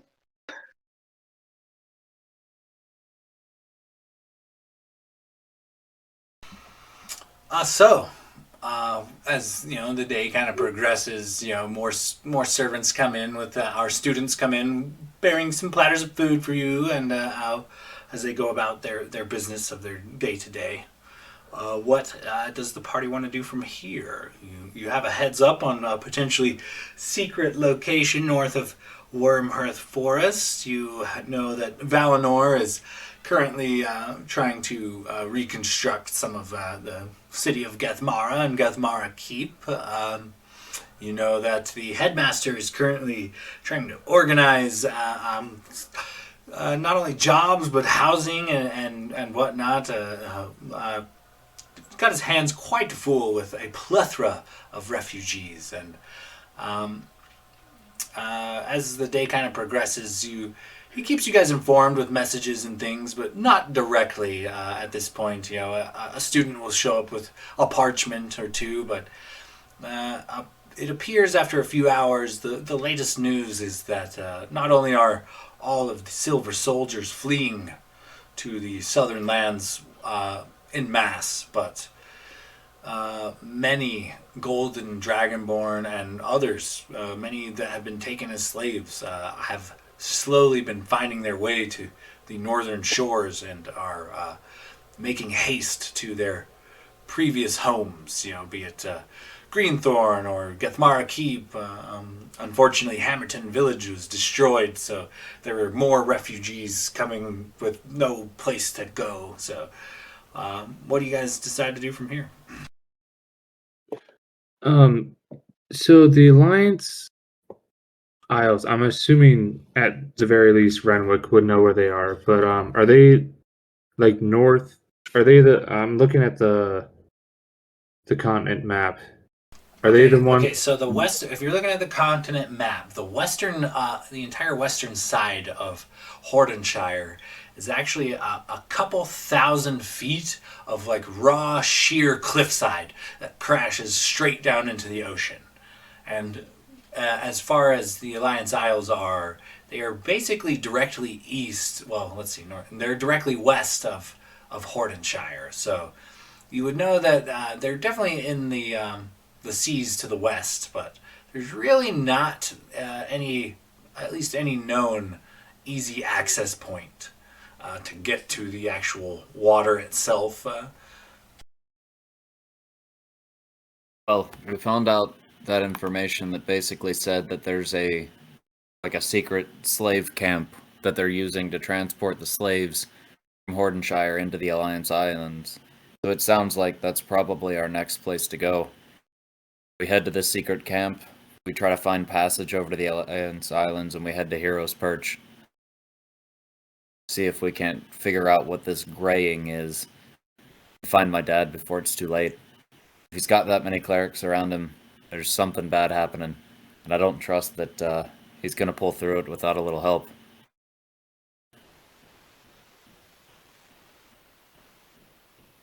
Yeah, I think that's the best plan as we got right now. They obviously this slaver camp obviously has a way to get to the Alliance Isles, so I think that's our first stop. I've already said that I've had your back. So, wherever y'all go, I go.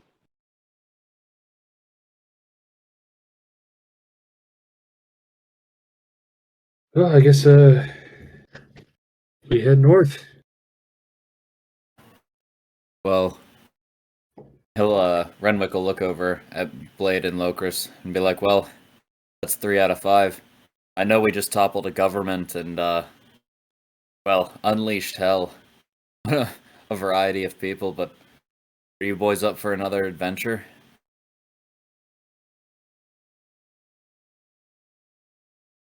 Blade's gonna look at Renwick and be like, "Well, I just fucked my parents. I think I'd rather go help ones that actually cared. My loot is yours."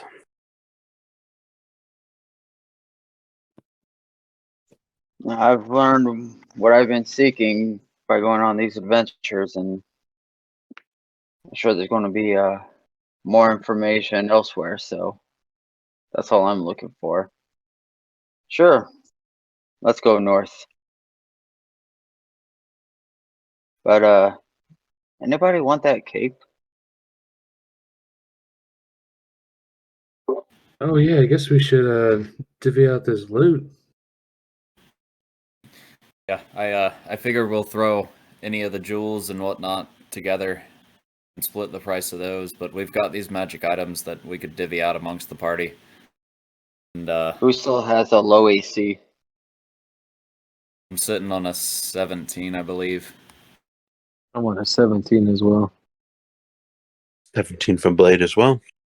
So why don't we do a roll off for Who anybody with AC? how are your attunement slots? I still Anybody have a even slot have open. it? I'm That full cape with is all them. yours if you want it, as far as I'm concerned, because I have the cloak of displacement. Yeah, I'm full. I got my crystal bow. I got the ring and the mobile boots. I wouldn't Is mind that taking ring? that circlet. I don't think I'm gonna necessarily need the girdle scales outside of Hordenshire. Well, isn't the Probably don't girdle a even need belt? it The inside circlet would be a Hordenshire. headpiece. But doesn't Well, it also change your resistances and your damage output? yeah, I'm like it is still useful, but like I mean, if somebody else wants that circlet, I'm totally fine with it. Like I've got some good attuned stuff, but if nobody else like really wants it, I would take it. I would lose that cloak that you wear that's not very appealing before the girdle, Gladia.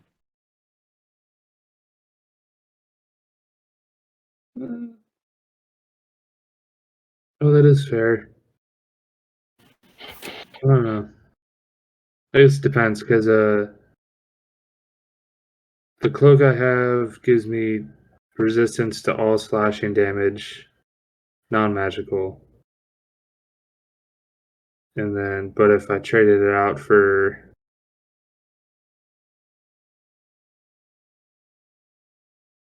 circlet, I'd have, once a day, just decide to make a saving throw.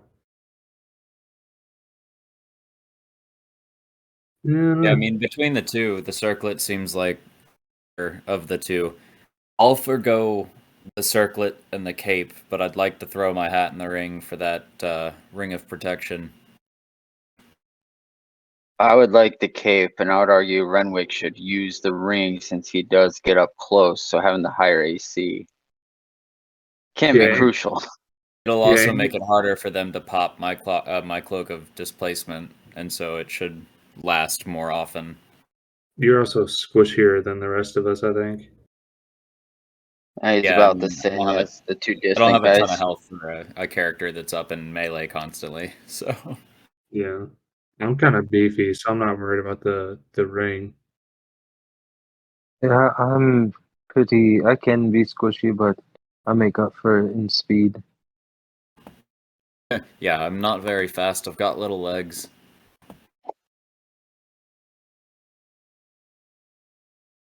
But if anybody else wants the ring, I'm happy to roll off for it. We can flip a coin or however it may be. That's only fair. I mean, we can roll off for fun if you'd like, but I think the ring should be yours. I mean, if you insist, I believe it'd be between you and Blade and myself, so depending on how Blade feels about the situation. Well, wait, Blade, how many things do you have attuned? I have 2. Why don't you take the circlet? Because I have resistance to slashing and the girdle scales. I can just use an action to become resistant to essentially any like cold, poison, fire, acid, electric. It So probably like, would be a good idea to have a guaranteed saving throw on the bard. yeah, Blade, why don't you take the circlet?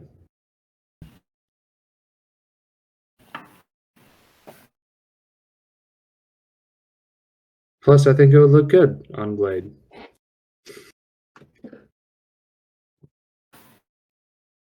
I was waiting for you to tune it so I could fuck with you. It's for sure silver.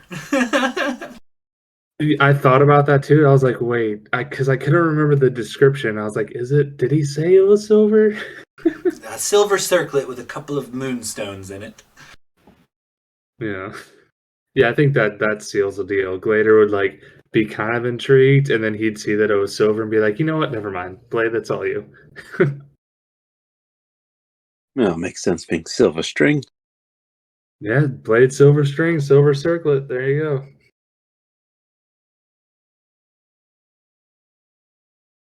Is everybody okay with me taking the Cape of Montebank? Yeah. Yeah, you with fucking Dimension Door once a day? That's fucking deadly. Especially if I get another golem on my ass. Yeah. All right.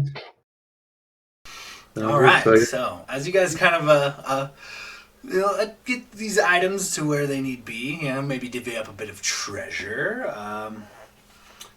Is there anything particular you guys need to do before heading north towards the secret location that has been identified on the map? I mean, if we could stop off and I guess probably offload our wares before we get on the road, maybe hit like a general store, a smith to sell those great swords. Silver loots. Oh yeah, Yeah. now we can sell the silver loots since we Yeah. ran the silver soldiers out of town. Which I would argue might actually get us a better price because now they're like war relics from resistance overthrowing the queen. That might take some persuasion. But I would imagine some people would want to Yeah. collect, like former silver soldier equipment and shit just to, because, when you overthrow a government, sometimes they become like heirlooms almost. We might get a decent price for them. Yeah, so I guess if we can see if there's any shops open, essentially supplies, any healing potions, or somewhere we can drop all this loot. Oh, for sure. The bazaar is definitely opened up. There's definitely a blacksmith and a general goods store. You guys can spend some time to transfer some of your goods into actual coin. Each of the broadswords, +1 broadswords, is worth 1,000 gold. Oh, shit. Aside from that, what are you guys selling in particularly? Renwick is kind of right. There is suddenly a high demand for these silver loots, whereas Teddy managed to give you, only a few gold apiece. They're selling for about $30 a pop now. Yeah. So, guys, what are we thinking? Sell all the silver loots. Does anyone want any of the silver broadswords, or are we just going to get rid of all of those too? I don't think anyone other than yourself is quite beefy enough to wield one of those. Yeah, and I'm not going to be wielding one of those anytime soon. So, yeah, so 6 silver broadswords.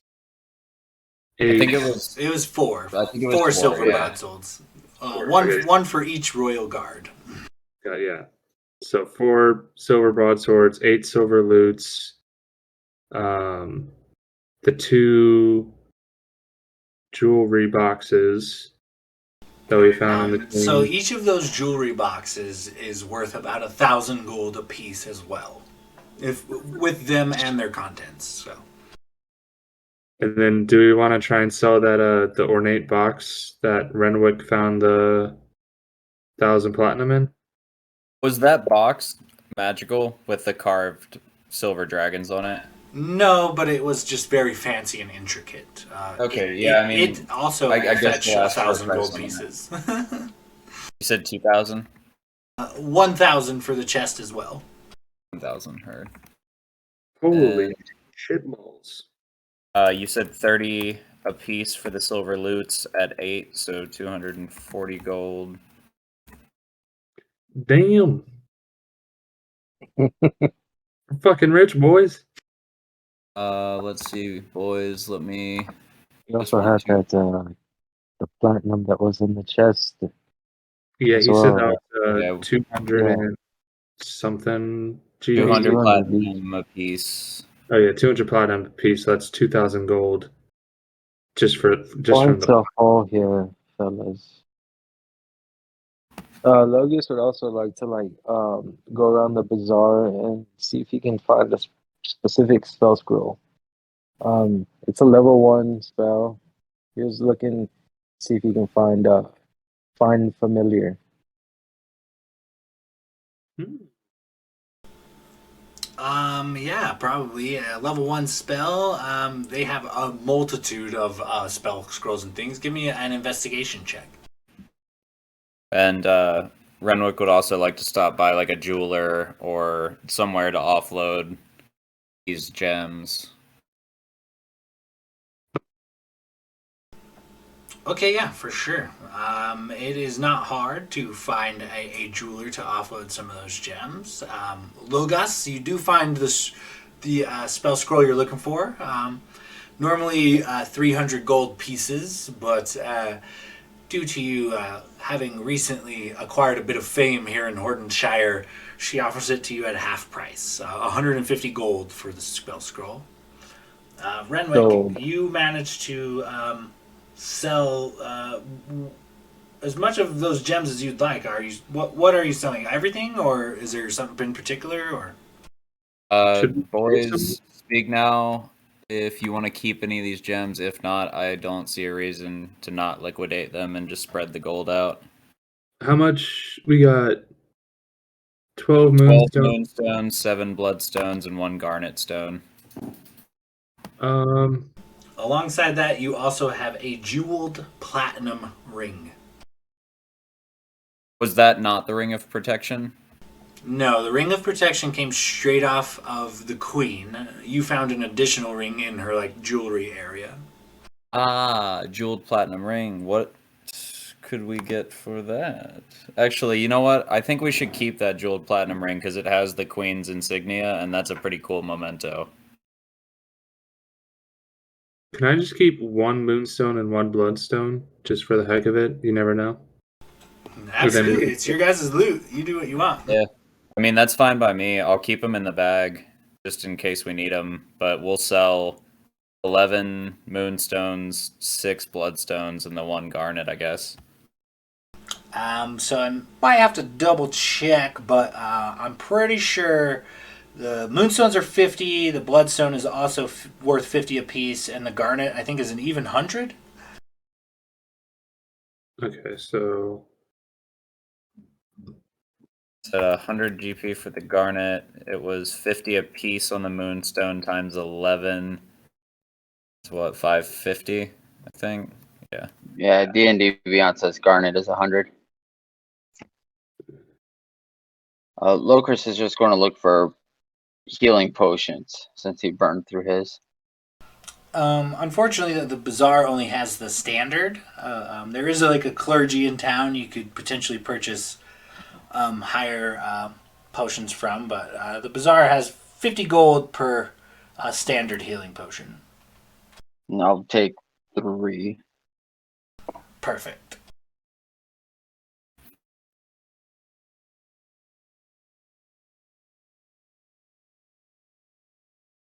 And then he's also going to just take a look to see if he sees anything kind of gothic-y.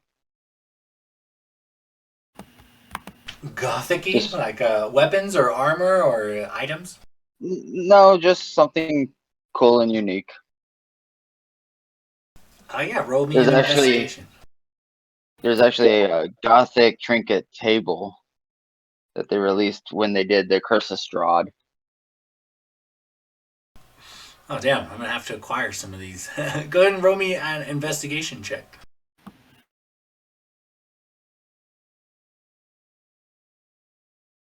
Investigation 3. 15. You do find a few trinkets here and there. A black rabbit's foot, a few intricate pieces of jewelry that seem to have, raven feathers, and a couple of different, dark colored clothing and cloaks that have intricate little details like small, like spider webs and things upon them. A bit dark in color and whatnot. All right, nothing really jumping out. Renwick's gonna also, I guess, take a look around, see if he can find any enchanted bolts or potentially a better hand crossbow.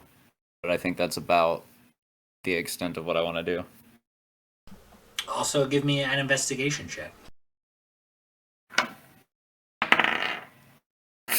9. Unfortunately, you do not find much in the way of either. Glader wants to also. How many standard health potions does that one shop have left? I mean, you could purchase several. There's different, different stalls here at the bazaar. You could potentially purchase up to, I'd say 10, but Locris already purchased 3, so there's several, 7 remaining. That's what.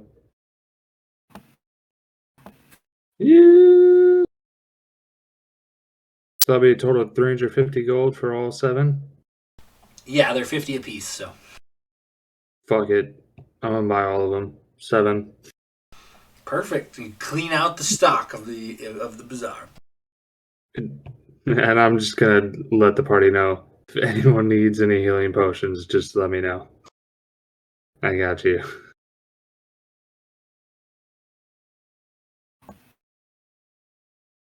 Kind of buying that for like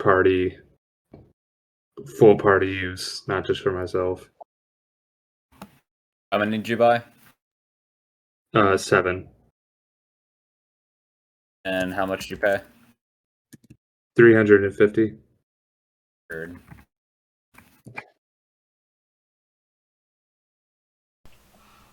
All right. So, as the party kind of rounds up any shopping they might need to do, anything else you guys are looking for before you head out? Can I just see what kind of other random? Actually, yeah. Can I go to one of the spell scroll? One of the stalls that are selling spell scrolls and see what they have. Like just. They have a multitude of scrolls, but due to the recent battle that ensued, some things are kind of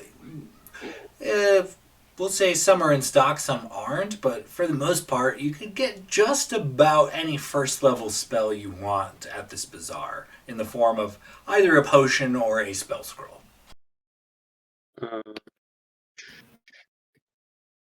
Okay. So I would like to kind of try and barter with the person running it. To see if I can maybe trade my potion of mage armor for at the very least a discounted price. Yeah, you present the mage armor potion, and they would happily give you a discount on like a trade or something. Being a little bit famous, they'll sweeten the deal for you. If you throw in your potion, they'll give you any spell scroll on the lot for 100 gold even. Okay, and that was like a Said they have any first level?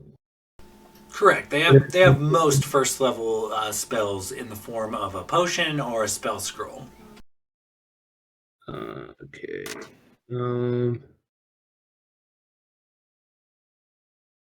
Damn. Sorry, I should have looked. Oh, you're good. While you're looking, John, is there like a tanner or a smith that I could swing into and just see if maybe there's like a nice set of maybe upgraded studded leather armor of sorts?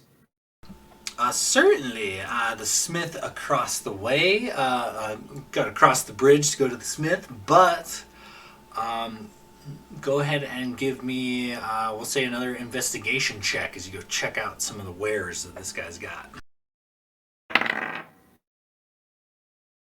That's a 16. Or a 22 if you're using perception, because my investigation blows. You do kind of peruse around. There are some decent made, light armors here. It seems like being a predominantly mage and ranger community, not a lot of heavy armor, but there is a couple of fine suits of studded leather armor here. Nothing of the uppity like magical persuasion, but there are definitely some fine crafted armors. Are there any that, mechanically speaking, would be a bonus, like any masterwork, like +1 or anything, or is it just like a, aesthetically nicer regular studded leather? As you kind of approach and go through it, there are some masterwork studded leather armors, which, let me pull out the PHB real quick. I do believe has a slight bonus, so let me double check real quick here.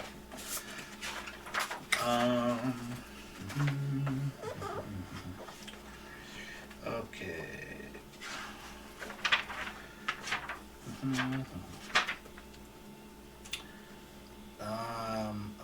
The studded leather armor, instead of being 12 plus your dex modifier, it is 13 plus your dex modifier. So if you have a decent dex mod, it could potentially help you out. As a rogue, I do have a decent dex mod, so if the base armor class for that is 13 and mine is currently 12, I would like to price out swapping my studded leather for that set of leather. If you add your studded leather to the fix, you're looking at about 100 gold even. 100 gold even? Oh, that sounds like a hell of a deal. And I'll take it. So I'm going to upgrade my armor for 100 gold. Thank you kindly. And I'm gonna trade that potion of mage armor plus 100 gold for a, if they have it, a spell scroll of guiding bolt first level. Oh yeah, easily done for sure. All right, sweet. And I think that's all Glader wants to do. I think I'm good on everything else. The last thing Locris wants to do is exchange his Scroll of Enthrall, which is a 2nd level spell, for a Scroll of Identify, which is a 1st level spell. On that, they will give you 2 for that. 2 scrolls of Identify for your 2nd level spell scroll. Sweet. Thank you. Perfect. Okay, so the party done doing a bit of shopping, perusing, getting things in order. You eventually make your way through the forest to the north. Takes a bit. The woods are pleasant enough jaunt, and as the forest breaks several hours later, you come upon a clearing and a cliffside. Looking out thousands of feet down, the sheer cliffside crashes into the ocean as the ocean beats upon it. But heading towards the location you've been given Once you arrive, it is clear there was a bit of a battle here. It looks like whatever happened, maybe a few bodies have been dragged off, but there are clearly some blood-stained splatters on the grass around you. And as you approach this particular area, the one thing sticks out. A large metal arm-like crane hangs out way over the cliffs, and many chains are attached to this particular type of device. Not one you guys are too intimately familiar with, but is essentially a chain and pulley.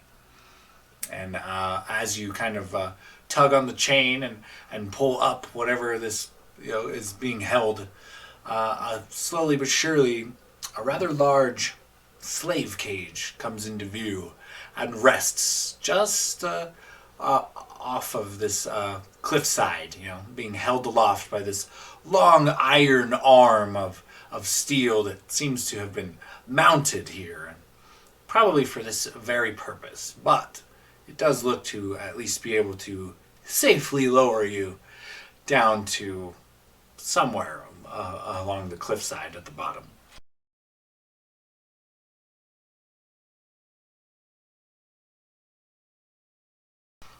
As the party lets their curiosity get the better of them, you guys file in, and from the interior of the cage, you are able to slowly move the chain. It takes a gladiator, his muscles are swelling as he's slowly lowering the party in the cage, but it is doable with one burly man inside.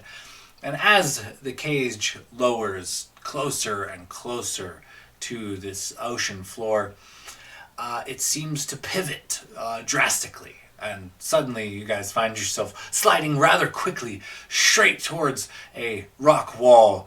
And as soon as you are about to brace yourselves for collision, you seem to glide right through it. Similar to the illusory magic the Queen was using on the island where you found the ship you used to escape. Once again, a small cove reaches out to greet you, and you set this cage down softly upon a nice sandy beach. Upon this beach are several, look to be campsites, haphazard tents that are some still standing, some look to have potentially been knocked over. There is a small structure or two. Looks to be mostly constructed of like driftwood, not very well put together. There is, however, 3 docks, and at each dock there is 3 separate ships, each unique in and of itself. And at this point, I'm not even going to make you roll for it, Renwick, because as you approach these 3 ships, the centermost ship is quite familiar to you. In fact, it is the Dawn Treader. It is your father's ship, anchored here in this cove. Oh my god. I mean, he's literally, like, the second he sees it and makes the connection, I think he's just speechless and takes off sprinting toward it. As you kind of approach, the party kind of cautiously comes down. Renwick, realizing this ship, sprints towards it, and Renwick, it is for sure the Dawn Treader, and how you remember. But upon kind of making your way towards the dock of the ship, as you crest the bow, you realize it has not been used in some time. There's a thick layer of muck and dust on the deck. It looks to have been sitting idle here at this dock for potentially weeks.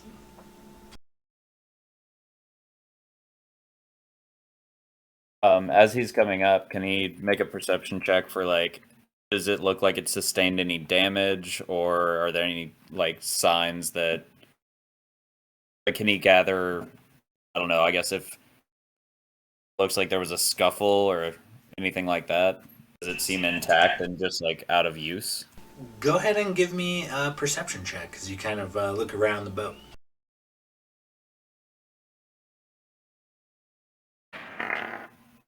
13.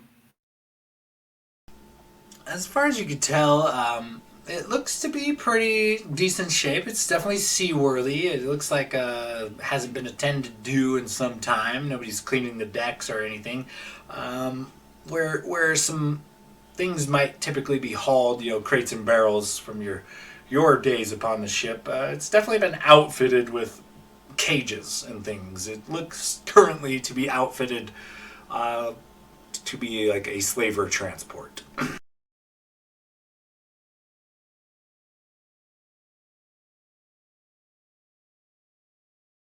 I think as he realizes that, he kind of takes a step back and he's like, no, my dad transported a lot of things, but people was never one of them. And quite the opposite. He's always just a class act. This can't be. They must have confiscated his ship and turned it into, well, what it's become. They've done shame to the Dawn Treader, and he's like kicking sand. He's just furious. And I mean, I guess he'll make his way on there and try to a ship and see if he can discern anything. As you kind of make your way on a ship, make your way to the captain's quarters, there it seems to be pretty barren, pretty looks like maybe thoroughly looted. Not a whole lot in the way of your father's things that once littered the shelves and whatnot in this room. One thing of particular note catches your eye.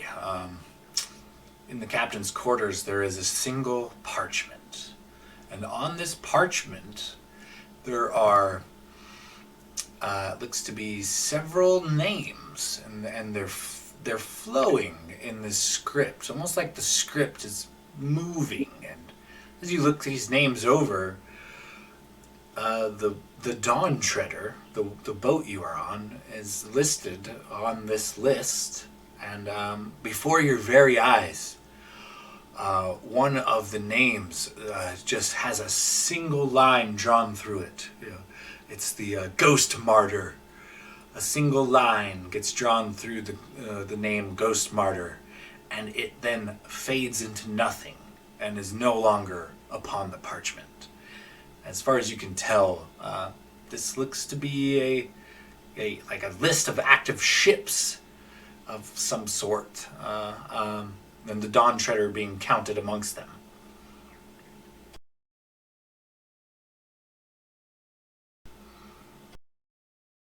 Yeah, I mean, he'll turn and inform the group and just be like, I know I haven't told you guys much, but I grew up as a sailor. I grew up on this boat. This is my dad's boat. He's never been one to transport anything like this. Maybe something illegal here and there, but never people. He wouldn't do that. This ship must have been taken. They've fitted into this monstrosity. And I found this, and he'll pass around the parchment and explain that like he watched a name basically like magically get crossed off and fade off the parchment. And I guess yeah, pass that around to the group.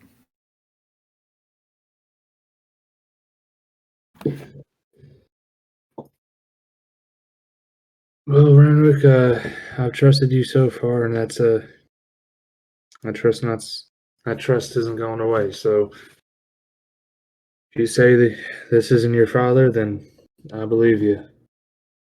But we got to find out who it actually is. And I have a feeling it's this guild master, and somehow he got a hold of your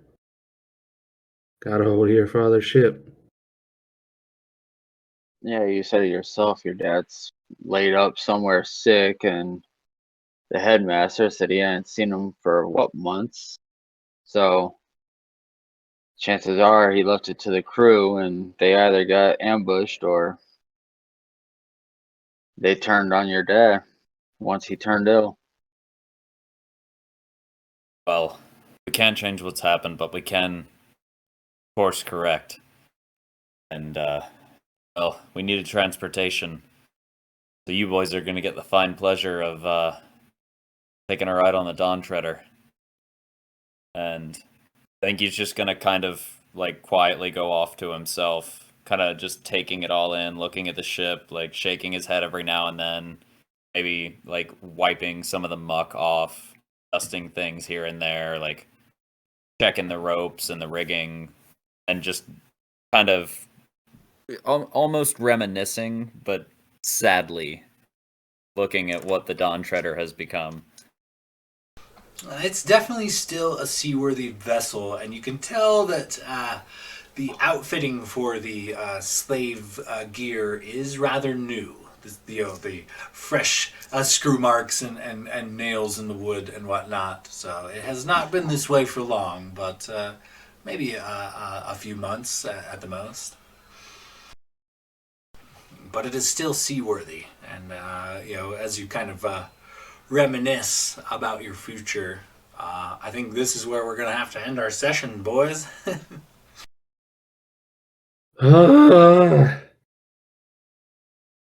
Sean, the fuck. Hey man, like they said, betterhelp.com. Look at the Yeah. bright side. It means your sister's still with you. Yeah. Oh, Nah. oof.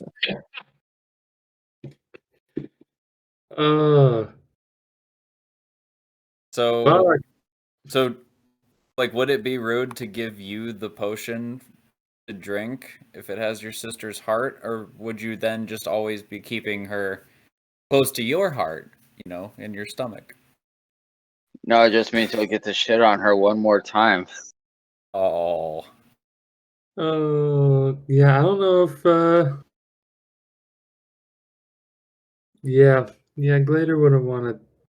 It's weird because, like, on one side, it is like a part of his family, literally, and but on the other side, it's a part of his family, literally.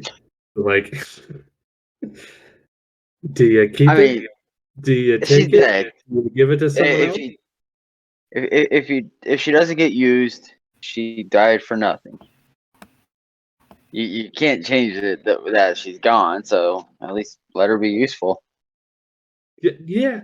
Yeah, no, I don't think Glader would stop anyone else from using it, but I don't think he himself could bring himself to use that potion. The fucked part of that potion is that there is a percentage that it backfires and actually randomly ages you instead. So, Yeah. good deed or no, it could still fuck you in the end. Dude, when I just, like, literally, when you were, like, reading off that whole dialogue of, oh, she found some, or, like, she heard of some of Glader's family that survived the onslaught. Like, I was like, oh shit, like, there's still some people alive. And then you're like, and then she found them and killed them. And I was like, oh god. Like, I said my jaw was literally, like, dropped that entire description. I was not exaggerating. Like, I was literally just sitting here staring at my computer, like, mouth agape, just like, what the fuck is going on?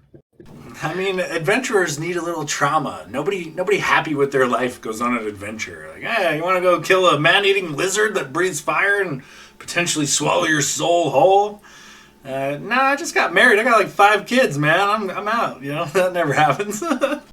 Yeah, no, like, beautiful session. The fact that this all came from your brain with a little bit of prompt of us is fucking amazing, and I can't see what you've done with, or I can't wait to see what you've done with everyone else's stories. Like, this is fucking fantastic. yeah, man. Seriously, like the passage into the ocean cove, or like the lake cove through the painting, and then like basically, like I could picture dropping down this sheer cliff in this cage so clearly, and then like passing through the illusion, hitting the sand, taking a couple steps out, and seeing the Dawn Treader, and just like the overwhelming emotion of being like, oh my god, it's my dad's ship, and then seeing it's so dusty and kind of like not in disrepair, but just in Disuse. disuse. Yeah. And then seeing the slave equipment, and then thinking back to like him in Hero's Perch being worked on by all these clerics. It's just like that overwhelming stress and like information overload. You're a goddamn poet. Like, this shit is fucking great. Yeah, that was beautiful, man. I'm not going to be able to sleep tonight, and I'm running on like 3 hours of sleep to begin with, and I have to be up at 5. And my brain is just going to be on fire for the next couple hours. Well, good. Fuck, I appreciate that. I kind of just kind of took what you guys gave me and tried to lay it into something coherent, you know. But I do like world building and shit. It's kind of it's a fun deal, especially when I have a little help, a little direction.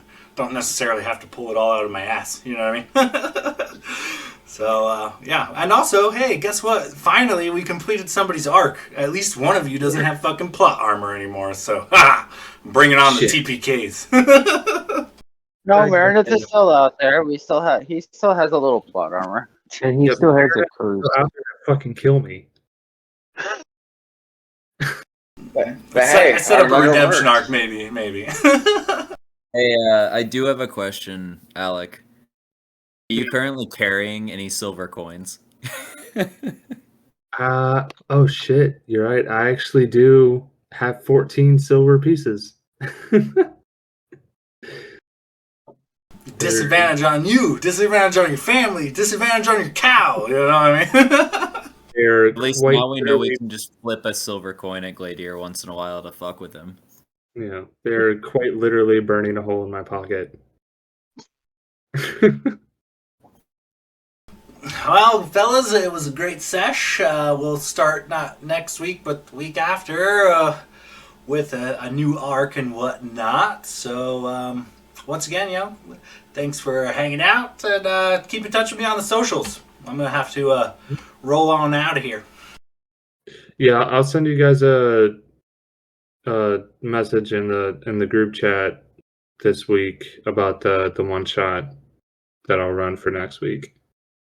All right, sweet. That sounds good, guys. We'll see y'all later. All right, That's guys, it. take it easy. Have a good night. I guess.